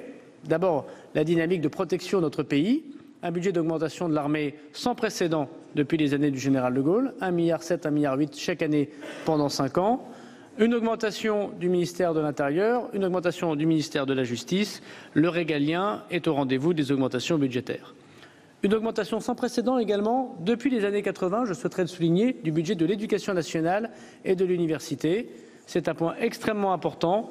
Évidemment, c'est une priorité gouvernementale, notamment pour les universités qui font face encore cette année à 40 000 étudiants supplémentaires. Enfin, un certain nombre de ministères dont les crédits n'augmentent pas mais ne baissent pas, et vous savez à quel point il est parfois difficile de lutter contre un tendanciel. Je remercie chacun des membres du gouvernement qui viendront tour à tour vous dire à quel point ils ont été heureux de ces arbitrages et de la maîtrise de la dépense publique. Enfin, dernier point, la question du pouvoir d'achat est une question très importante qu'a relevé Monsieur le ministre de l'économie et des finances. Mais je voudrais revenir sur 3 rapides sujets qui nous intéresseront. Le dégrèvement sur la taxe d'habitation qui concernera 80% des Français. Je m'en suis encore expliqué ce matin avec les maires de France. Ce dégrèvement est prévu dans la loi. Il suivra évidemment la base de la dynamique des habitants des nouveaux locaux et de ce que déciderait la Commission des finances. Mais il faut aussi dire qu'effectivement, et nous attendons tous ce discours du président de la République, qu'un impôt qui est certes injuste, celui de la taxe d'habitation, et on a eu ici beaucoup l'occasion d'en parler, est tout aussi injuste s'il reste 20% des contribuables qui la payent. Et même si, mais on l'a toujours dit, monsieur le sénateur Dallier, et même si la baisse que nous vous proposons 10 milliards de baisse de fiscalité pour les concitoyens qui paieront jusqu'à 2 500 € net de revenus par personne. Voilà une belle mesure de pouvoir d'achat pour l'ensemble des classes moyennes et des classes modestes, doit être revue, et la fiscalité locale doit être revue, évidemment, et nous y reviendrons avec toutes les questions qui sont celles autour des valeurs locatives. Il est tellement urgent de réviser les valeurs locatives que voilà 45 ans qu'on ne l'a pas fait et que Georges Pompidou, président de la République, Chaban-Delmas, Premier ministre, c'était les valeurs locatives. Il est tellement urgent que ces valeurs locatives aient dû être changées que nous devons le faire dans les 6 mois qui viennent, alors que vous comprenez bien que cela est si compliqué, d'autant plus que la valeur locative des locaux commerciaux, réforme qui a mis 7 ans à être appliquée, dont je suis le ministre qui va désormais l'appliquer, sera en fait pleine dans 12 ans, puisque nous avons une période d'adaptation de 12 ans. C'est-à-dire que dans 19 ans, il y aura une réforme locative des valeurs commerciaux. Tout le monde comprend bien la difficulté très forte de ne pas toucher d'une main tremblante ce genre de fiscalité, tant qu'on ne sait pas exactement quelle fiscalité locale nouvelle nous allons appliquer et que nous ferons évidemment priorité avec votre Chambre et avec vous, vu le rôle éminent que la Constitution vous confère. Mais enfin, la baisse de la taxe d'habitation, c'est du pouvoir d'achat pour nos concitoyens. Un pouvoir d'achat extrêmement concret. La moyenne de la taxe d'habitation en France, et je suis bien conscient que c'est une moyenne, est de 600 €. Dès l'année prochaine, c'est 200 € de moins pour 80% des Français, 200 € de moins l'année d'après, puis 0 lors de l'année 2020. Je crois que c'est une mesure sans précédent de baisse de la fiscalité pour les classes moyennes. L'augmentation de l'AAH pour arriver à 900 € par mois, augmentation sans précédent également de l'allocation adulte handicapé, et un minimum vieillesse qui augmentera de 100 € par mois et dont la chronique budgétaire est inscrite dans le projet de loi de finances que vous nous présentons. Voilà, Monsieur le Président, en essayant de tenir les 15 minutes que vous m'avez imposées, sincérisation du budget, limitation de la dépense publique, baisse de la fiscalité, nouveaux contrats avec les collectivités locales, transformation de notre pays, notamment par ses missions, et pouvoir d'achat qui est retrouvé. C'est le projet du gouvernement, mais je suis sûr que le rapporteur général, Monsieur le Président de la Commission des finances, et vous toutes et toutes, Mesdames et Messieurs les sénateurs, auront à cœur d'améliorer la copie gouvernementale et nous en serons très heureux. Je vous remercie. Merci, Monsieur le Ministre, et merci d'avoir respecté le temps. Je salue la présence du Président Larcher, qui m'a fait l'honneur de me céder sa place ce matin. Et je passe la parole au Président Vincent Eblé pour quelques mots d'explication. Oui, Monsieur le Président, je souhaite informer le Sénat que la Commission des finances réunie ce matin a décidé que dans la discussion générale, comme pour l'examen des articles, notre collègue Gérard Longuet s'exprimerait en remplacement de notre rapporteur général Albéric de Montgolfier. Et bien sûr, je m'associe au nom de tous nos collègues aux vœux de plein et rapide rétablissement de notre collègue de Montgolfier qui ont déjà été exprimés. Merci. Merci, Monsieur le Président, et tous nos vœux de prompt rétablissement à Monsieur le rapporteur général. Je passe donc la parole à Monsieur Gérard Longuet en remplacement de Monsieur Albéric de Montgolfier, rapporteur général de la Commission des finances.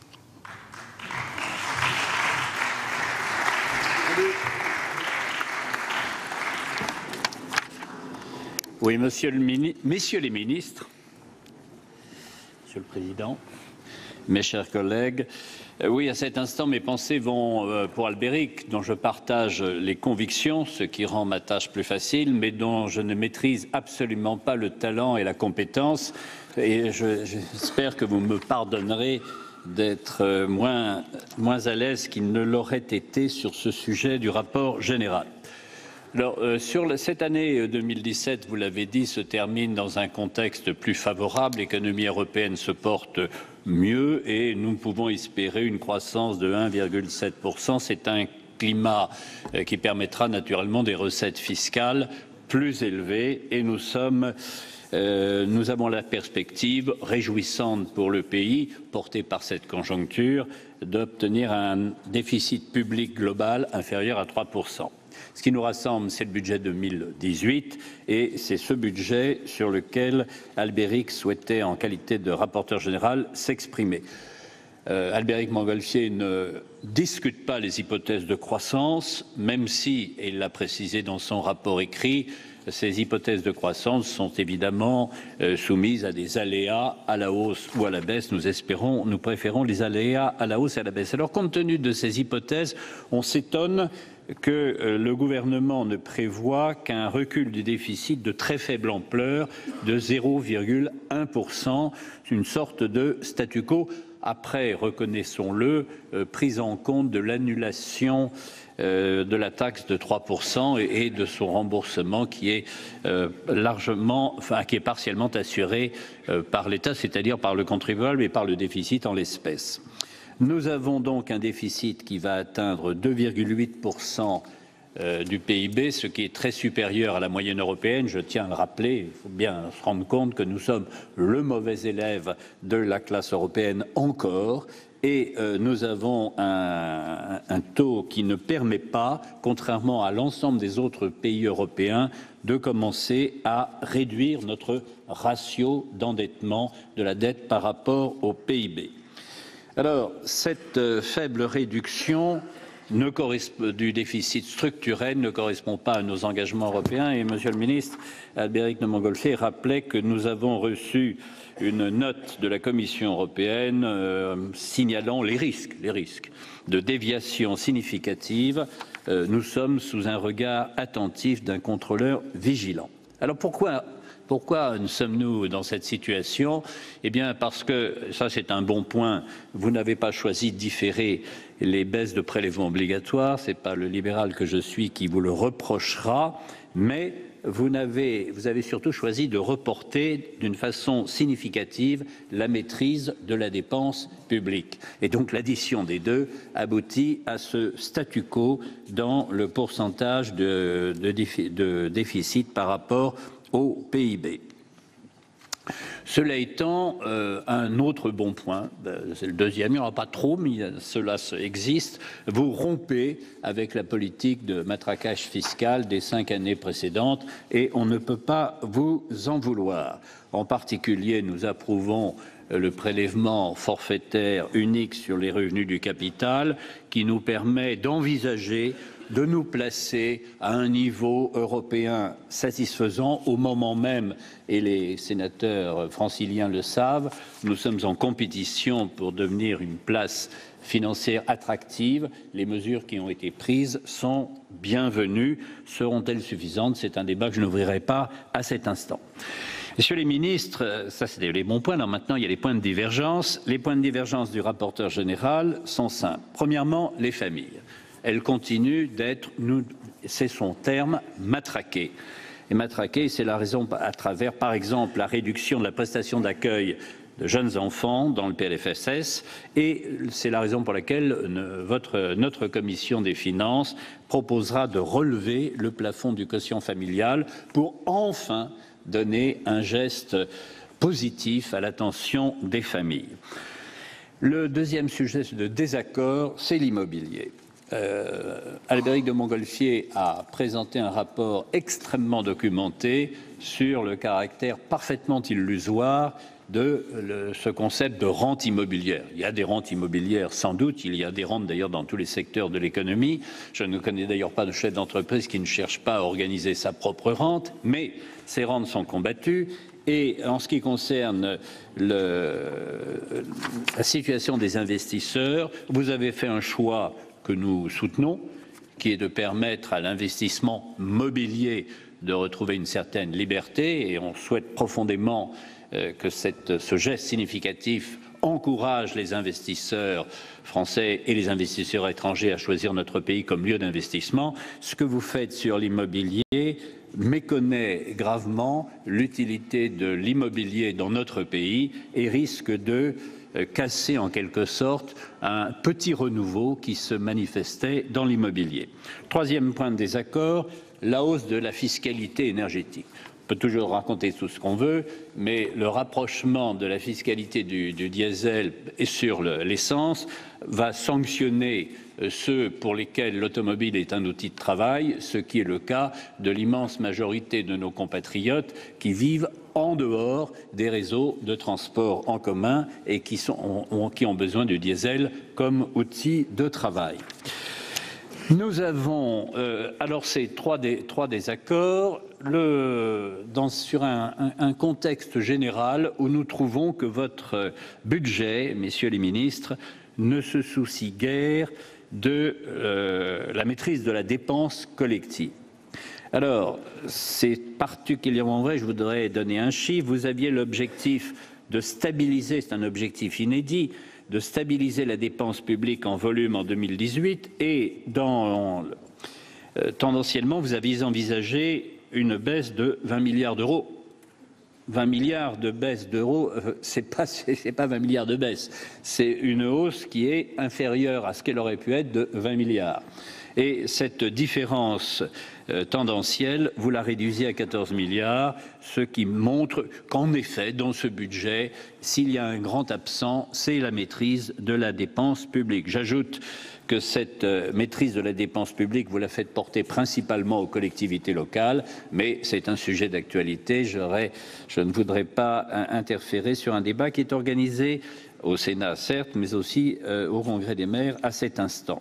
Les collectivités locales, dont les dépenses de fonctionnement seraient plafonnées à plus 0,5% en 2018, ce qui est parfaitement contradictoire avec les responsabilités sociales que prennent les collectivités locales pour assurer une certaine harmonie du fonctionnement de la société française. Les collectivités locales, c'est la porte d'entrée à la vie collective. Lorsque l'État est absent, les collectivités locales sont présentes. Ce 0,5% est ressenti par les élus locaux comme une sorte de désinvolture à l'égard de leur mission. Vous avez également envisagé le président de la commission Alain Milon le rappelait, envisager une maîtrise de la dépense sociale à l'occasion du PLFSS, mais vous ne la chiffrez pas, vous ne la fléchez pas, vous ne l'identifiez pas, et on risque de constater une situation de vœux pieux beaucoup plus que de réelle vérité. Alors, un dernier bon point dans ce balayage sur la dépense publique, vous ne réduisez pas la dépense publique comme vous auriez dû commencer à le faire au début de ce quinquennat, mais au moins les présentations des chiffres sont plus sincères. Votre commission, chers collègues, estime que les mesures de rebasage, c'est-à-dire restituer de la vérité, représentent 4 milliards 200 millions d'euros, ce qui montre l'ampleur de la turpitude précédente, puisqu'il s'agissait de budgets insincères, raison pour laquelle, mais je crois que c'est une orientation que vous aviez comprise et acceptée en son temps, nous avions refusé le débat budgétaire en 2016 pour l'année 2017. Alors, vous avez dans vos diminutions 3 missions seulement qui voient leurs dépenses diminuer de plus de 100 millions d'euros. 2 d'entre elles ont ouvert un débat. Travail et emploi, vous diminuez d'1,5 milliard. On comprend et l'on sait que les contrats aidés ne sont pas des solutions de long terme. Mais vous pouvez comprendre, parce que vous êtes des élus locaux, que l'annonce brutale, le recentrage énergique et assez immédiat de ces contrats aidés pose, et notamment aux collectivités locales et à la vie associative, des problèmes absolument sans solution. Et de la même façon, le milliard 700 millions que vous proposez d'économiser sur la mission cohésion du territoire, et Philippe Dallier en parlerait avec plus de compétences que je ne saurais le faire, sur le logement, ouvre une crise qui, à cet instant, n'est absolument pas réglée. Alors, pas vous en vouloir, c'est toujours difficile de diminuer la dépense publique, mais il n'est pas inutile de réfléchir à des solutions globales plutôt que de donner de prétendus coups de pied dans la fourmilière qui en réalité déplacent les problèmes sans les régler. La masse salariale, par exemple, va continuer d'augmenter. Alors là, les chiffres sont quand même assez cruels. Le président de la République, Emmanuel Macron, lorsqu'il était candidat, avait envisagé une diminution des effectifs pour le quinquennat des fonctionnaires de l'État de 50 000 sur 2 200 000, je crois, de mémoire. Bon, 50 000. Aujourd'hui, cette année, ce budget de l'État envisage en équivalent temps plein 1 600, c'est-à-dire 16% de la diminution annuelle. C'est évidemment tout à fait en dehors des objectifs que vous étiez vous-même fixés. C'est la raison pour laquelle, d'ailleurs, la Commission des finances proposera au Sénat d'adopter des 2 amendements concernant l'un, l'augmentation du temps de travail pour rapprocher le temps de travail moyen dans le secteur public de l'État du temps de travail moyen dans le secteur du secteur des salariés et du secteur privé, et d'autre part de porter de 1 à 3 les jours de carence, de sorte que l'on puisse augmenter la force de travail du secteur public mis à la disposition des missions qu'ils assument avec toujours beaucoup de bonne volonté et de dévouement. Enfin, j'évoquerai la taxe d'habitation. Moi, j'évoque rien du tout. Albéric de Montgolfier évoque la taxe d'habitation et son jugement est clair. Cette réforme est injuste et précipitée. Elle est injuste parce que, d'abord, il n'y a pas le préalable. Vous l'avez évoqué, Monsieur Darmanin, de la remise en cause de la vétusté des valeurs locatives, ce qui est évidemment un serpent de mer, mais puisque le monde a changé et qu'il est en marche, on aurait pu imaginer qu'il y ait un mouvement sur les valeurs locatives. Ce mouvement est reporté au calende grec, ce qui est une tradition que nous poussons devant nous depuis une 50aine d'années. Vétusté des valeurs locatives, injustice et absurdité. La commission des finances, et je remercie ses collaborateurs, a établi ainsi par exemple que dans 3200 communes, c'est-à-dire 10% des communes françaises, il n'y aura que 5 contribuables au maximum par commune cotisant à la taxe d'habitation, et dans certaines communes, il n'y en aura qu'un. Imaginez le climat dans la vie communale et imaginons surtout le principe d'injustice qu'entraîne cette décision. Et c'est la raison pour laquelle, j'ajoute, il faut quand même rappeler des chiffres, 20% de nos compatriotes qui continueront de payer la taxe d'habitation payent 80% du produit de l'impôt sur le revenu. Bon, il faut le savoir, quoi, quand on prend des décisions, savoir ce que l'on veut faire. Est-ce que l'on veut encourager ceux qui investissent, ceux qui entreprennent et ceux qui considèrent en effet qu'être actif en économie rend service globalement à la communauté, même si en général leur motivation est d'abord personnelle.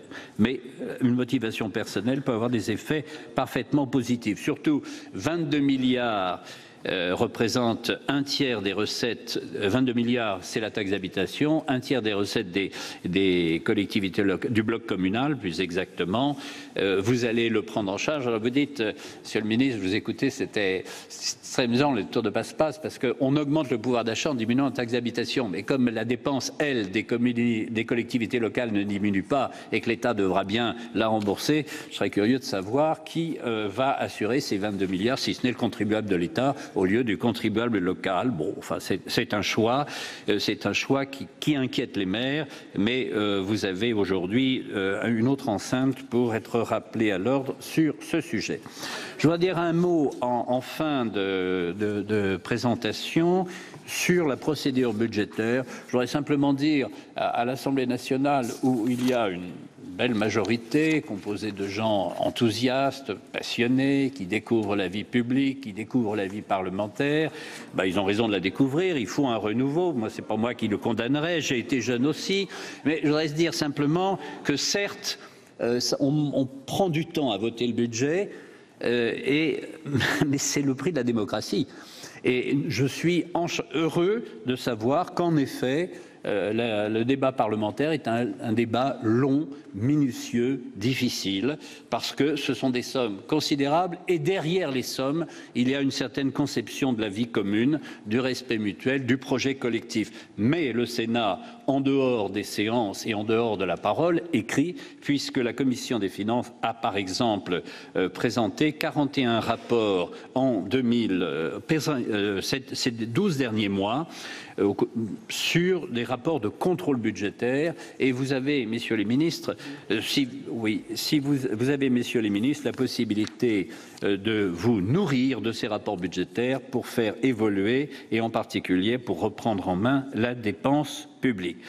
Voilà, en conclusion, et pour revenir à ce projet de loi de finances 2018, la Commission des finances vous demandera de l'adopter sous réserve que soient adoptés des amendements concernant les familles, notre compétitivité et par conséquent la fiscalité de l'investissement et un certain nombre d'économies de dépenses qui sont certes symboliques, mais qui montrent que l'on peut faire bouger les lignes en matière de prélèvement public à partir de la maîtrise de la dépense du budget de l'État. Merci, chers collègues. Dans la discussion générale,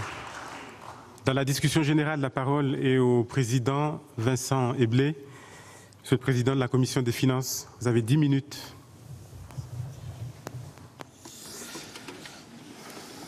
Monsieur le Président, Messieurs les ministres, chers collègues, nous poursuivons une session budgétaire au cours de laquelle nous avons déjà examiné de nombreux textes. Cela nous a montré les inconvénients de l'éclatement de la législation fiscale entre loi de finances et loi de financement. Monsieur le ministre de l'Action et des Comptes publics, vous avez eu raison de relancer le débat sur les conditions de l'examen des textes financiers au Parlement, un débat qui était un peu au point mort depuis l'échec du projet de révision constitutionnelle de 2010. La Commission des finances du Sénat jouera tout son rôle dans ce travail et nous devrons examiner aussi bien les modalités de discussion des différents textes dans chaque assemblée que leur calendrier de dépôt et d'examen, ainsi que l'organisation de la navette, surtout si l'idée de fusionner les parties recettes des lois financières prospère. Mais ce sont aussi les comportements et les pratiques qui doivent évoluer. Nous devons nous mettre en situation de voter en étant toujours pleinement éclairés, ce qui suppose de recevoir les réponses aux questions que nous posons et d'avoir du temps pour analyser les propositions du gouvernement qui arrivent encore trop souvent par amendements déposés fort tardivement. Aujourd'hui, nous sommes saisis du projet de loi de finances de l'année sur lequel se sont penchées toutes les commissions et en particulier les 76 rapporteurs pour avis, les 48 rapporteurs spéciaux dont je salue l'implication.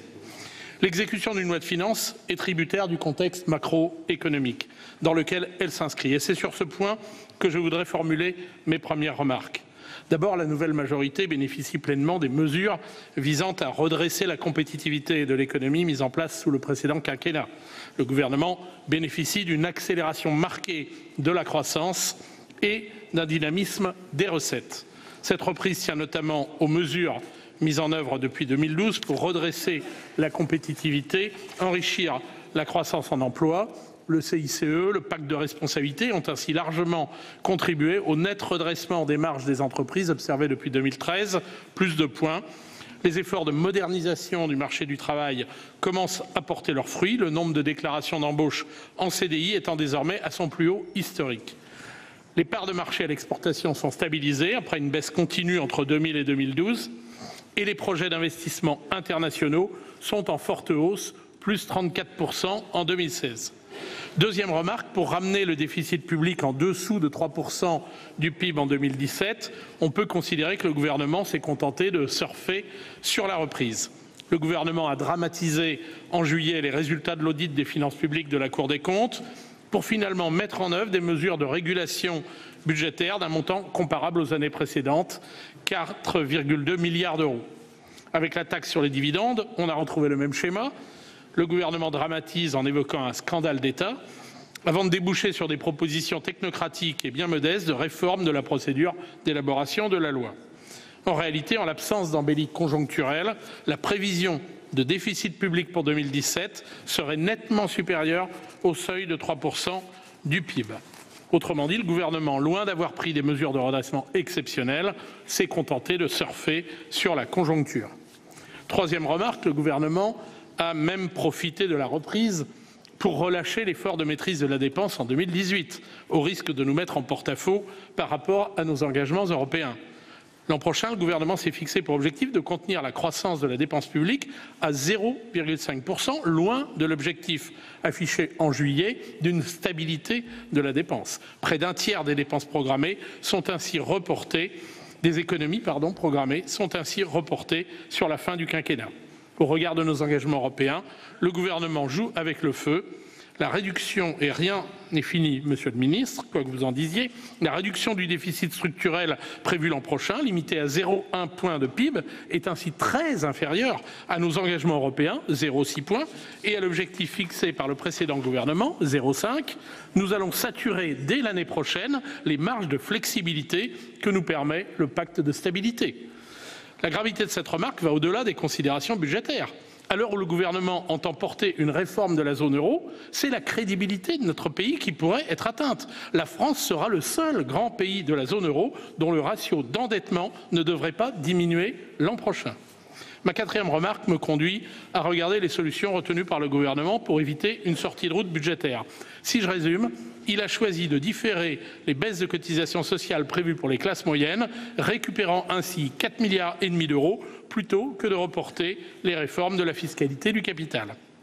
Justement, au-delà du contexte macroéconomique, il faut s'intéresser au budget de l'État et à la politique fiscale.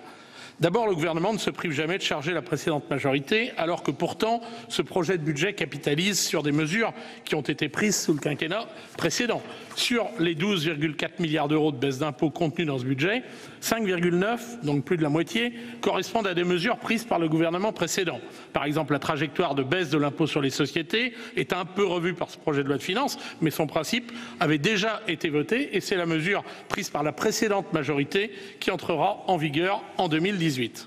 Ensuite, en observant ce qui relève des décisions du nouveau gouvernement, la situation est, si j'ose dire, moins rose. Ce projet de loi de finances ne porte pas la marque du sérieux budgétaire. Regardons d'abord le déficit de l'État. Il avait baissé sans interruption entre 2016, 2012 et 2016 pour revenir à 69,3 milliards d'euros.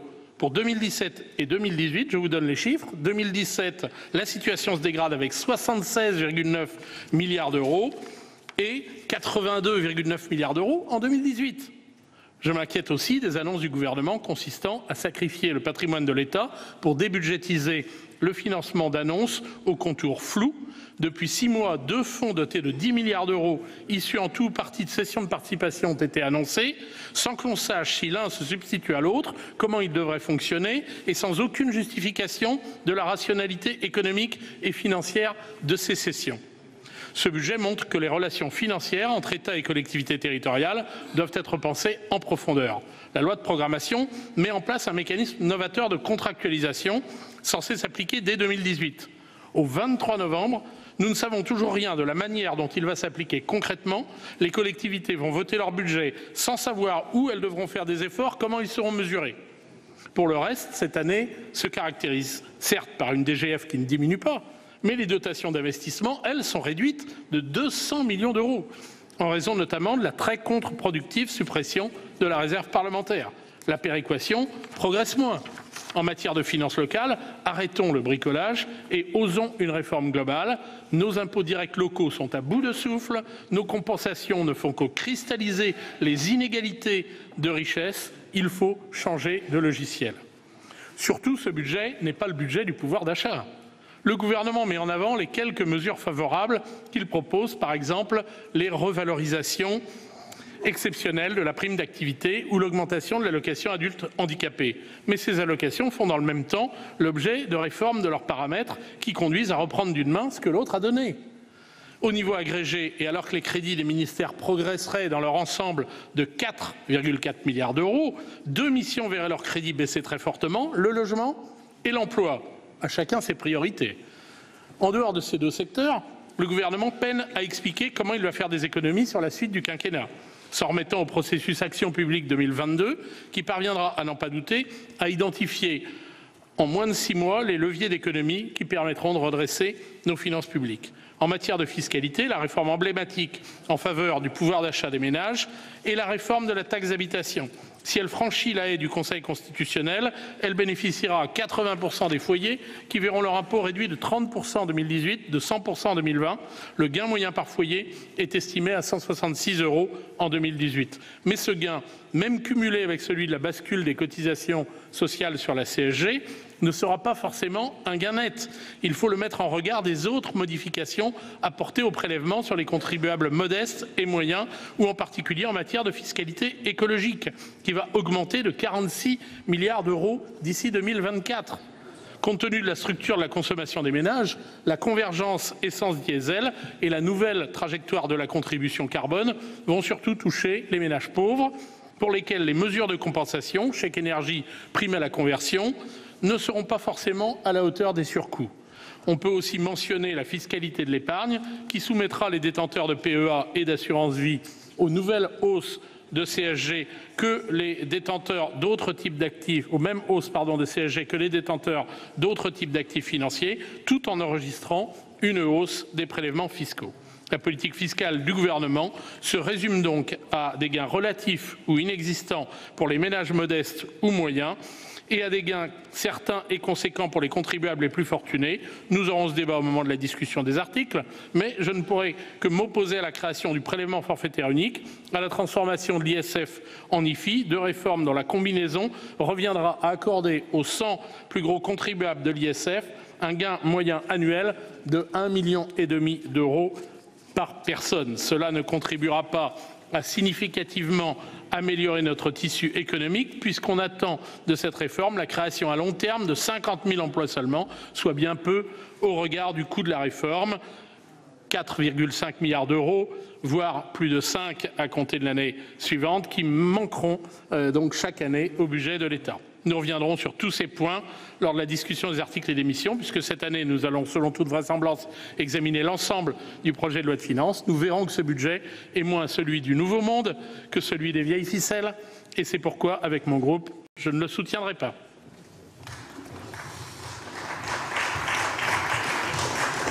Merci, Monsieur le Président. Nous passons à la discussion de la motion tendant à opposer la question préalable.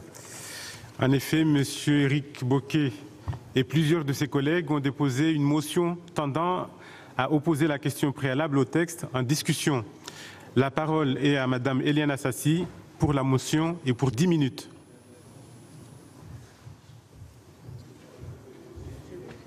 Madame la Présidente.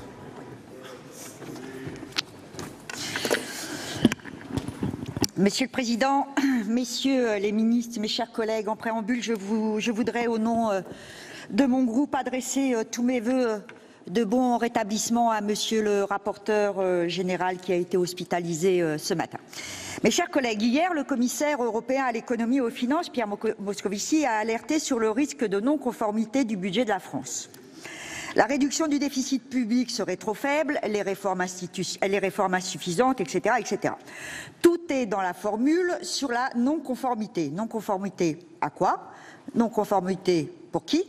Qui décide de cette non-conformité?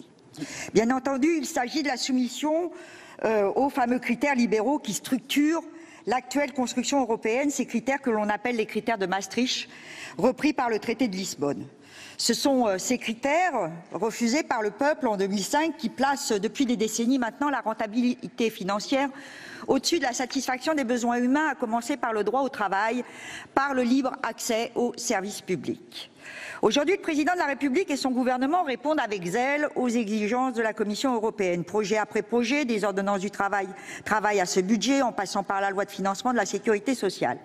De la réduction des APL, calamiteuse pour le logement social, de la sélection à l'université, en passant par l'alignement institutionnel sur les desiderata bruxellois, cette politique s'aligne totalement sur les préceptes du traité de Lisbonne. La surenchère de la Commission était donc attendue, elle servira, qui peut en douter, de prétexte pour enfoncer le clou de l'austérité, pour accélérer la casse des services publics, pour passer par exemple un cap en privatisant des éléments clés du secteur public. D'entrée, le groupe communiste républicain citoyen et écologiste entend afficher son désaccord total, son opposition totale à ce cadre contraint, à ce budget qui devient une figure imposée selon des règles dogmatiques sur lesquelles nous, parlementaires, mais surtout nos concitoyens, n'avons pas de prise. Monsieur Macron a-t-il été élu pour plus d'austérité, pour la destruction du Code du travail, pour la baisse des APL et l'asphyxie des collectivités territoriales et leur secteur public? Nous ne le pensons pas. Cette question préalable que j'ai l'honneur de défendre aujourd'hui exprime ce rejet global et vous savez tous ici qu'elle n'abrogera pas notre discussion puisque nos chances d'adoption, d'après ce que je crois savoir, sont quasiment nulles.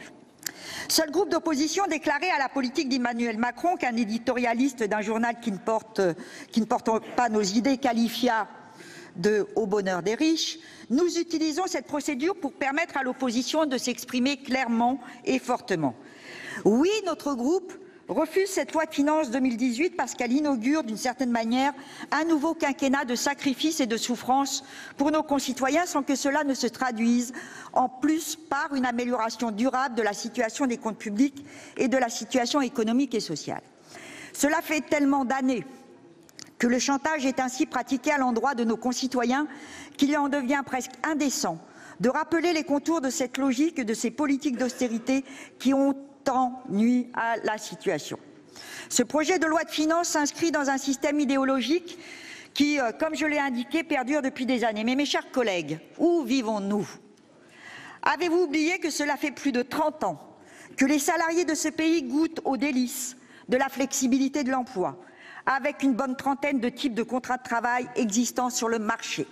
Cela fait plus de 30 ans que, sensibles aux sirènes du MEDEF et à l'époque d'Yvon Gattaz, président du CNPF, les gouvernants successifs ont estimé qu'il était temps de réduire les cotisations sociales, d'alléger les charges selon le discours convenu pour créer de l'emploi.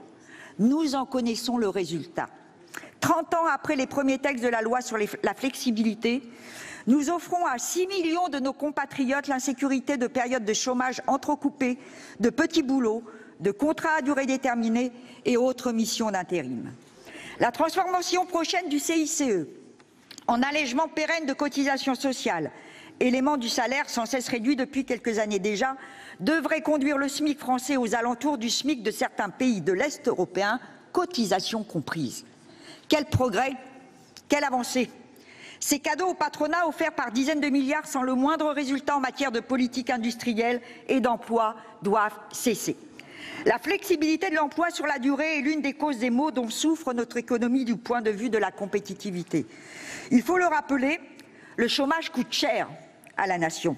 Il épuise les comptes publics alors que le licenciement est une variable d'ajustement pour satisfaire des actionnaires. Oui, nous ne pouvons pas parler de ce budget sans évoquer les choix économiques et sociaux. Ce qui plombe les finances publiques, c'est le maintien dans une économie de rigueur dont l'objet premier est le maintien de la rentabilité financière et la stabilité de l'État. Notre ambition est radicalement opposée. Pour nous, c'est l'humain d'abord et certainement pas le bonheur des riches. La politique fiscale que vous proposez avec ce budget sert également des intérêts privés minoritaires. Des orateurs ne manqueront pas de relever les points saillants de ce texte s'agissant de la réforme de la taxe d'habitation, de la suppression de l'impôt de solidarité sur la fortune, des portefeuilles financiers ou de la mise en place du prélèvement forfaitaire unique. Ce débat est fort éloigné de la situation des 9 millions de personnes vivant aujourd'hui sous le seuil de pauvreté. Mais mes chers collègues, puisque l'occasion nous en est offerte, comment ne pas pointer qu'il a suffi de l'examen d'un collectif budgétaire pour que nous remarquions qu'un peu plus de 300 grandes entreprises ou groupes généraient ensemble rien moins que 1 620 milliards d'euros de chiffre d'affaires, soit 80% du produit intérieur brut du pays, et s'acquitter de 94% de l'impôt sur les sociétés, soit un peu plus de 30 milliards d'euros. Voilà, tout est dit, ou presque, dans ces deux chiffres. 1 620 milliards d'euros d'un côté et 30 milliards d'euros de l'autre côté. C'est-à-dire que, année après année, loi de finances après loi de finances, nous avons vu croître et embellir les allégements de fiscalité des entreprises qui ont généré tant de pertes de recettes pour l'État que pour les collectivités locales, qu'il est bien possible de penser que là est la matrice de nos déficits d'aujourd'hui. Et que fait le gouvernement si déterminé à réformer la France? Eh bien, il continue et même il prolonge et aggrave les travers du passé. En valeur brute, l'impôt sur les sociétés, ce sont 57 milliards d'euros. Somme à comparer avec l'excédent brut d'exploitation des entreprises, c'est-à-dire leurs profits bruts qui sont évalués à 665 milliards d'euros. Et dire qu'il y a encore des gens pour dire que l'économie manque de fonds pour investir. Ces 57 milliards vont devenir 28,5 à l'arrivée. Nous avons aujourd'hui un impôt sur les sociétés qui pèse, au regard du PIB, ce que pèse l'impôt sur les sociétés perçu par le gouvernement de la République d'Irlande. Nous connaissons effectivement nombre de chefs d'entreprise, de PME pour tout dire, pour qui le ressenti des choses est assez nettement différent. Je les comprends. Ce n'est pas pour eux que l'on a baissé par exemple le taux de l'impôt sur les sociétés. C'est d'abord et avant tout pour que la France devienne, ce qu'elle est devenue en réalité, un paradis fiscal pour les grands groupes à vocation transnationale où le gaspillage du capital ira de pair avec les plans sociaux. Quelques mots tout de même pour le cadre d'incitation à l'investissement des fameux premiers de cordée cités par le président de la République. les Bernard Arnault, au château juridiquement déplacé, les Marc Ladré de la Charrière, généreux mécènes faisant quelques affaires avec les Émirats du Golfe, les Patrick Drahi, riches des dettes que vont payer les 5000 suppressions d'emplois chez SFR. À leur sujet comme d'autres, le temps me manque pour évoquer le scandale inouï de l'évasion fiscale, de ces 1000 milliards détournés de l'économie réelle dans le monde pour la satisfaction d'une élite réduite à quelques centaines de personnes. Il faut dénoncer, oui, mais maintenant, il faut arranger la loi, rendre illégale l'optimisation fiscale et sanctionner. Il faut remettre les banques au service de l'intérêt général. Il faut, comme le propose mon collègue et ami Éric Bocquet, réunir d'urgence une COP sur l'évasion fiscale, car c'est un problème planétaire. Posons la question préalable là encore. Voici des gens, le grand patronat, les riches, qui ont bénéficié de la baisse du taux marginal de l'impôt sur le revenu et qui vont tirer parti de la suppression de l'ISF et qui ont su en leur temps profiter de la réforme des donations. Voici des gens qui vont sans effort excessif récupérer en 2018 des sommes considérables, sans commune mesure avec l'aumône publique de la baisse de la taxe d'habitation pour les contribuables modestes et moyens, qui fait vaciller les collectivités territoriales, pourtant au cœur du service public et de l'investissement public. En cette semaine du Congrès des maires, il faut entendre l'alerte envoyée par l'appel de Grigny. Sacrifier les collectivités territoriales, c'est briser le pacte républicain. Avec d'autres de tous horizons, nous ne laisserons pas faire. Nous ne suivrons pas Emmanuel Macron, le gouvernement d'Édouard Philippe, dans le pari sur l'avenir qu'ils viennent d'engager avec ce premier exercice budgétaire. Cadeaux fiscaux consistants mais incertains en termes d'effet sur l'activité, baisse de la dépense publique, aggravation de la condition des fonctionnaires, absence de réponse aux urgences de la situation sociale du pays, attaque sans précédent contre les collectivités territoriales, tout cela ne peut que justifier l'adoption de la question préalable que nous soumettons à votre vote. Je vous remercie. Personne ne s'étant inscrit contre la motion, je passe la parole à la Commission. Quel est l'avis de la Commission des finances ? C'est moi. Alors, je rapporte l'avis de la Commission. Nous pouvons et nous voulons débattre. Donc, nous sommes hostiles. Merci. Et quel est l'avis du gouvernement ? Défavorable. Merci, Monsieur le Ministre. Y a-t-il des explications de vote? Je n'en vois pas. Si. Elle va être courte, c'est pour dire, elle va être bonne. Je partage tout à fait l'avis de notre rapporteur général par intérim, je veux le dire. Et je suis étonné qu'il n'ait simplement pas dit la même chose l'année dernière. Merci, chers collègues. Monsieur Rambourg. Merci, Monsieur le Président. Chers collègues, bien évidemment, le groupe La République En Marche votera contre cette question préalable. Tout d'abord parce qu'effectivement, nous devons respecter le débat parlementaire. Il est quand même nécessaire dans notre démocratie que les différents groupes puissent s'exprimer. Et puis je pense qu'il est aussi opportun que les Françaises et les Français puissent observer la position de ceux qui ont un double langage, qui souhaitent peut-être que la France échoue et surtout qui n'ont pas su faire les réformes de transformation dont notre pays a besoin. Ce budget que nous allons étudier est un budget de transformation qui baisse pour la première fois depuis longtemps la fiscalité sur les ménages, sur les entreprises, qui va redonner du pouvoir d'achat à beaucoup de Français, et je pense notamment à la réforme de la taxe d'habitation.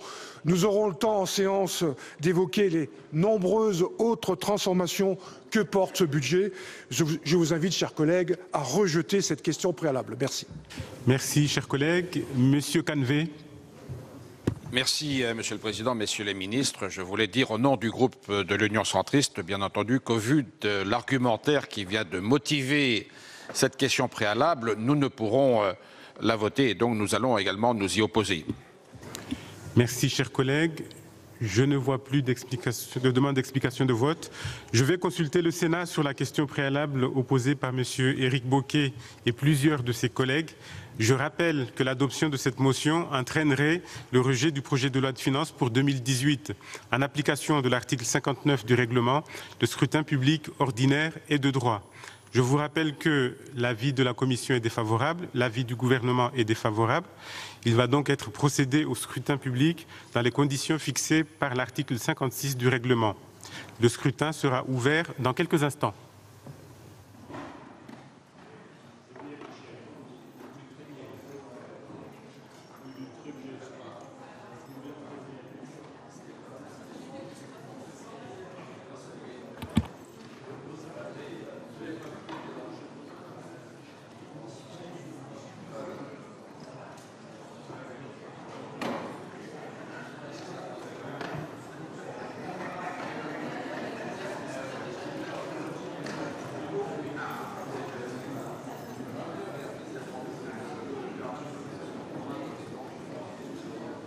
Le scrutin est ouvert.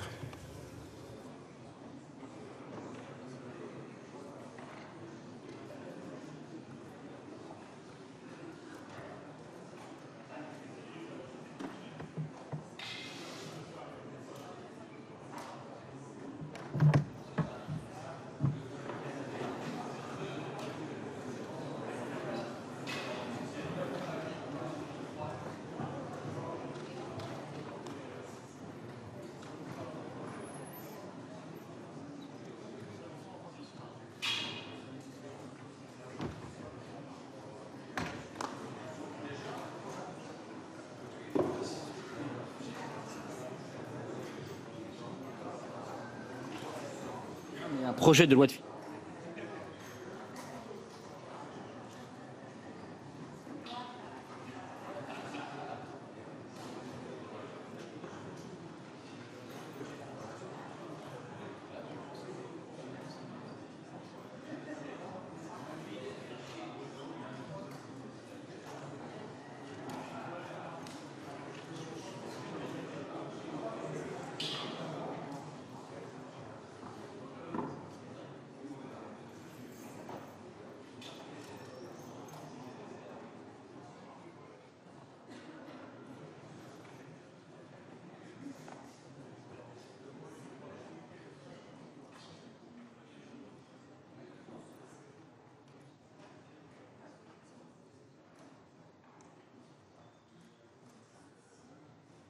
Plus personne ne demande à voter. Le scrutin est clos. J'invite les secrétaires à procéder au dépouillement du scrutin.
Voici le résultat du scrutin numéro 29 sur la motion numéro 358 tendant à opposer la question préalable.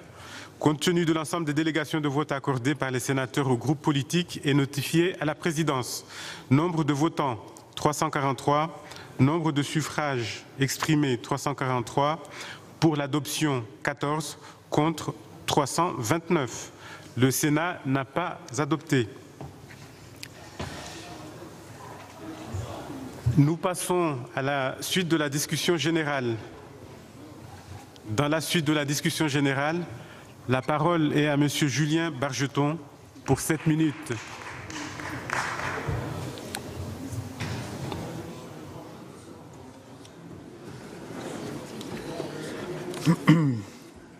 Monsieur le Président, Messieurs les ministres, Monsieur le Président de la Commission des Finances, Monsieur le rapporteur général, en souhaitant un bon rétablissement à Albéric de Montgolfier, chers collègues, le texte qui va occuper nos heures et nos journées n'est pas anodin, mais un projet de loi de finances ne l'est jamais vraiment. Ce projet de loi de finances intervient dans un contexte européen singulier qui a de quoi déconcerter. Le Brexit, qui, comme tous les divorces, n'est pas un moment heureux du projet européen, les tensions en Espagne, les incertitudes sur l'avenir budgétaire de l'Italie et désormais une crise politique inédite en Allemagne, faute de majorité claire au Bundestag. Nous n'avons aucune raison de nous réjouir de cette situation, mais nous devons la garder à l'esprit lors de nos débats à venir. Notre pays, longtemps décrit comme frappé de fièvre hexagonale du fait de son instabilité institutionnelle et politique, est à présent un îlot de stabilité sur un continent secoué par les frissons.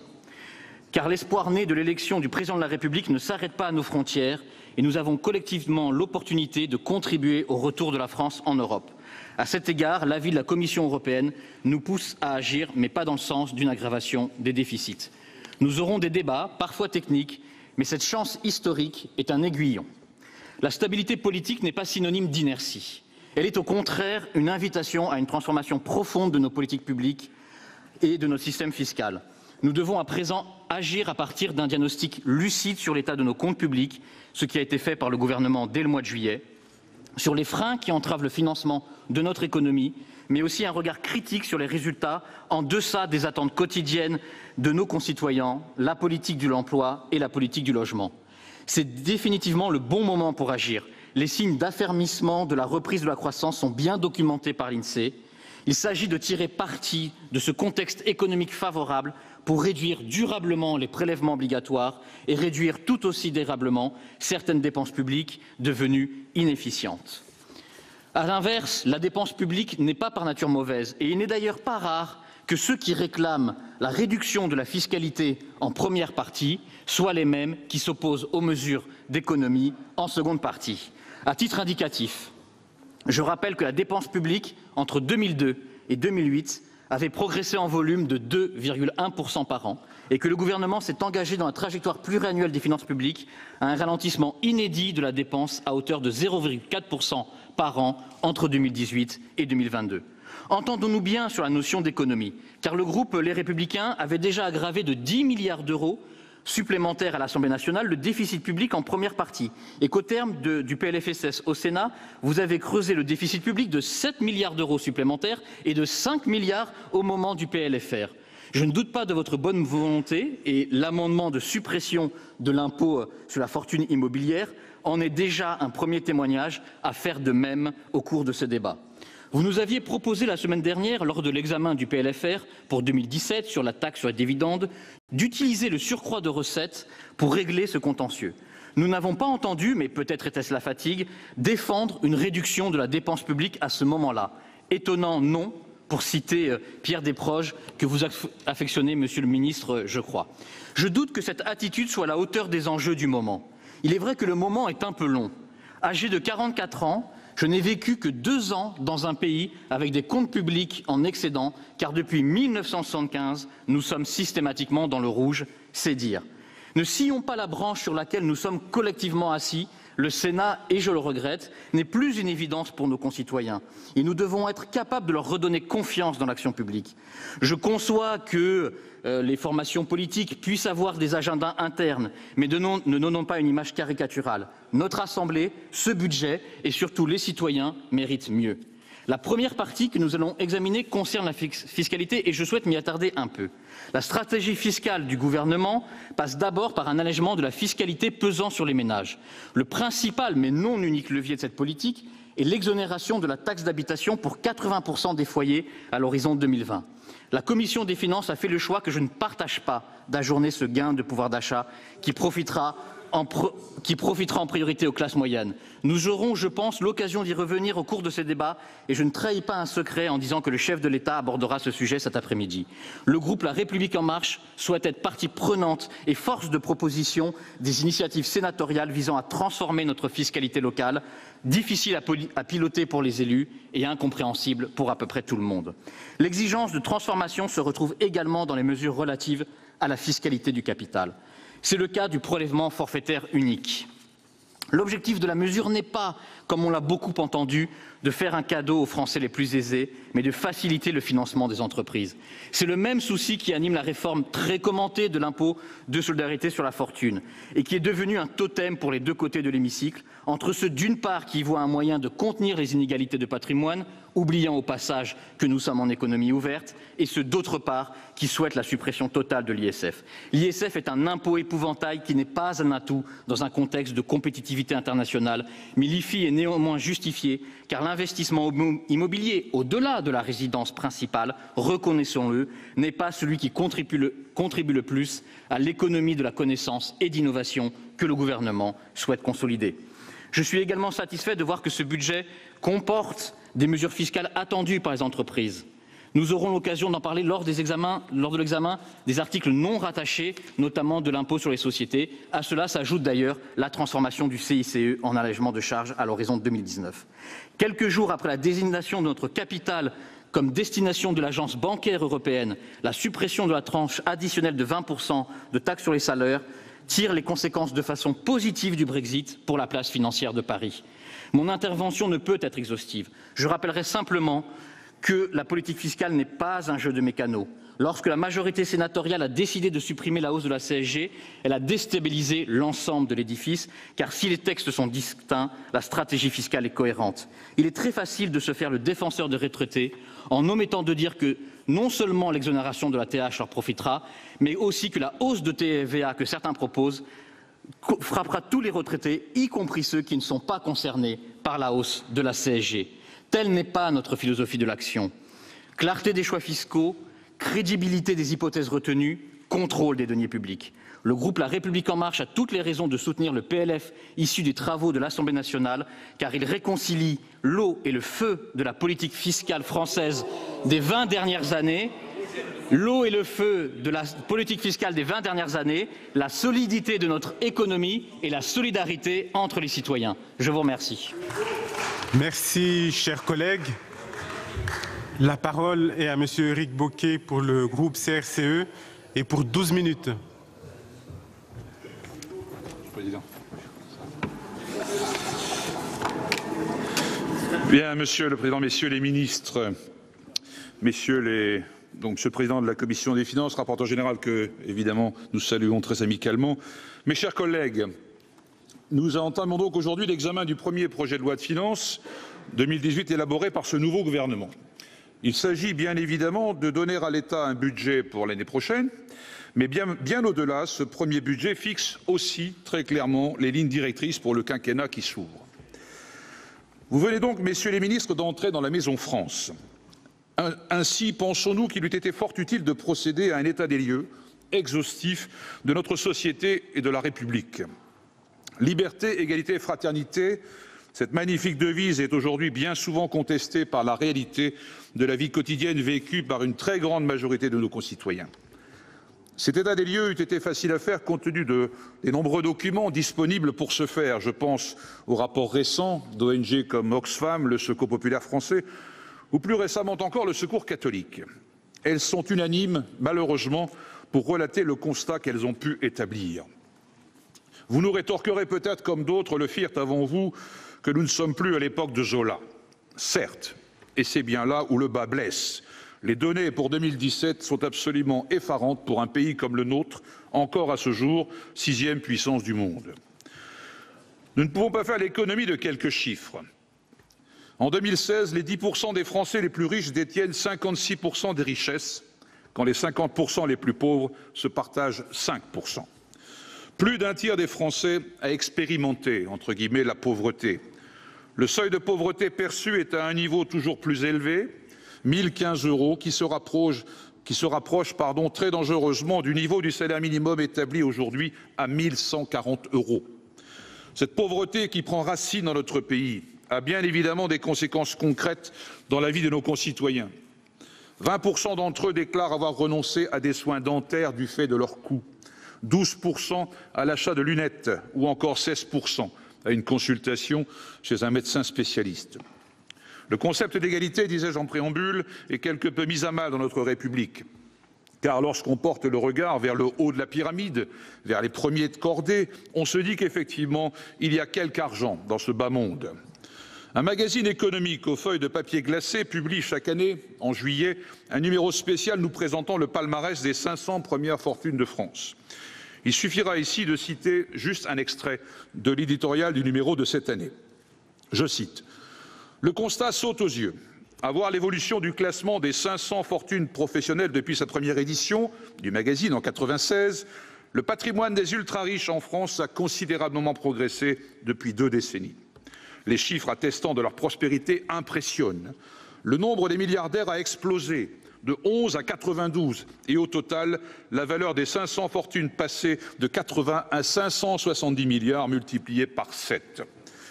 Le ministre Emmanuel Macron conseilla en janvier 2015 aux jeunes Français d'avoir envie de devenir milliardaires. Considérant ces chiffres, l'opération risque de prendre, me semble-t-il, un peu de temps. Nous pourrions citer également à titre d'exemple le cas de ces 3 250 ménages les plus riches de France qui ont transféré 140 milliards d'euros dans les paradis fiscaux de par le monde. L'occasion ici de rappeler le scandale de l'évasion fiscale régulièrement révélé de manière spectaculaire dans les médias et quand le tumulte médiatique s'apaise au bout de quelques jours, le silence se fait et le scandale continue. Mes chers collègues, rappelons-le sans cesse, la République perd chaque année entre 60 et 80 milliards d'euros. C'est l'équivalent du déficit que vous vous apprêtez à voter. Mes chers collègues, ce combat doit nous rassembler au-delà de nos sensibilités propres et il doit être mené sans faiblesse, sans compromission. C'est la mère des batailles au nom de la République et de la démocratie. Messieurs les ministres, nous ne pensons pas que votre budget soit la bonne réponse au constat que nous venons d'évoquer.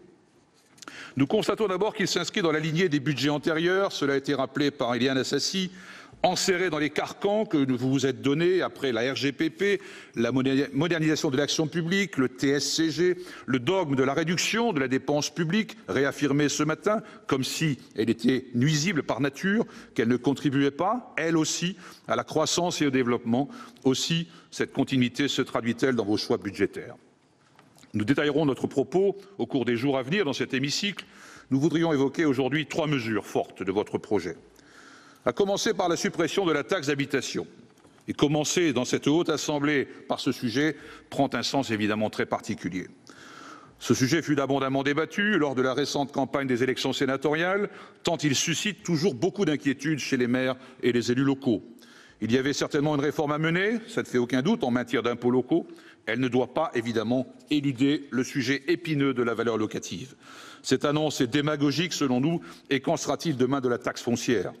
Nos concitoyens auront-ils à subir en conséquence des hausses des taxes locales et des tarifs des services publics locaux ? Cela signifie aussi, à terme, que seuls 20% des contribuables vont se retrouver à être les seuls à payer. Certes, on évoque les compensations par l'État, mais les élus locaux conservent en mémoire la décision de suppression brutale, unilatérale de la taxe professionnelle il y a quelques années, qui devait aussi être compensée à l'euro près. Voilà donc pour le début de l'examen du projet de loi de finances au Sénat. Vous avez pu entendre bien sûr le ministre de l'économie et des finances Bruno Le Maire, ainsi que les différents chefs de file des groupes politiques. Le groupe communiste avait d'ailleurs déposé une question préalable qui n'a pas été adoptée. Les sénateurs vont maintenant entamer l'examen de la première partie du projet de loi de finances et de la fiscalité. C'est cette partie qui contient les dispositions les plus polémiques de ce budget, la réforme de la taxe d'habitation. Ce sera l'article 3, la réforme de l'impôt sur la fortune ISF, ainsi que la réforme du prélèvement forfaitaire unique. Voilà donc pour l'examen, le début d'examen de ce budget au Sénat. Tout de suite, dans un instant, vous retrouvez en direct du Congrès des maires, Oriane Mancini. Oui, il faut une réforme de la fiscalité locale.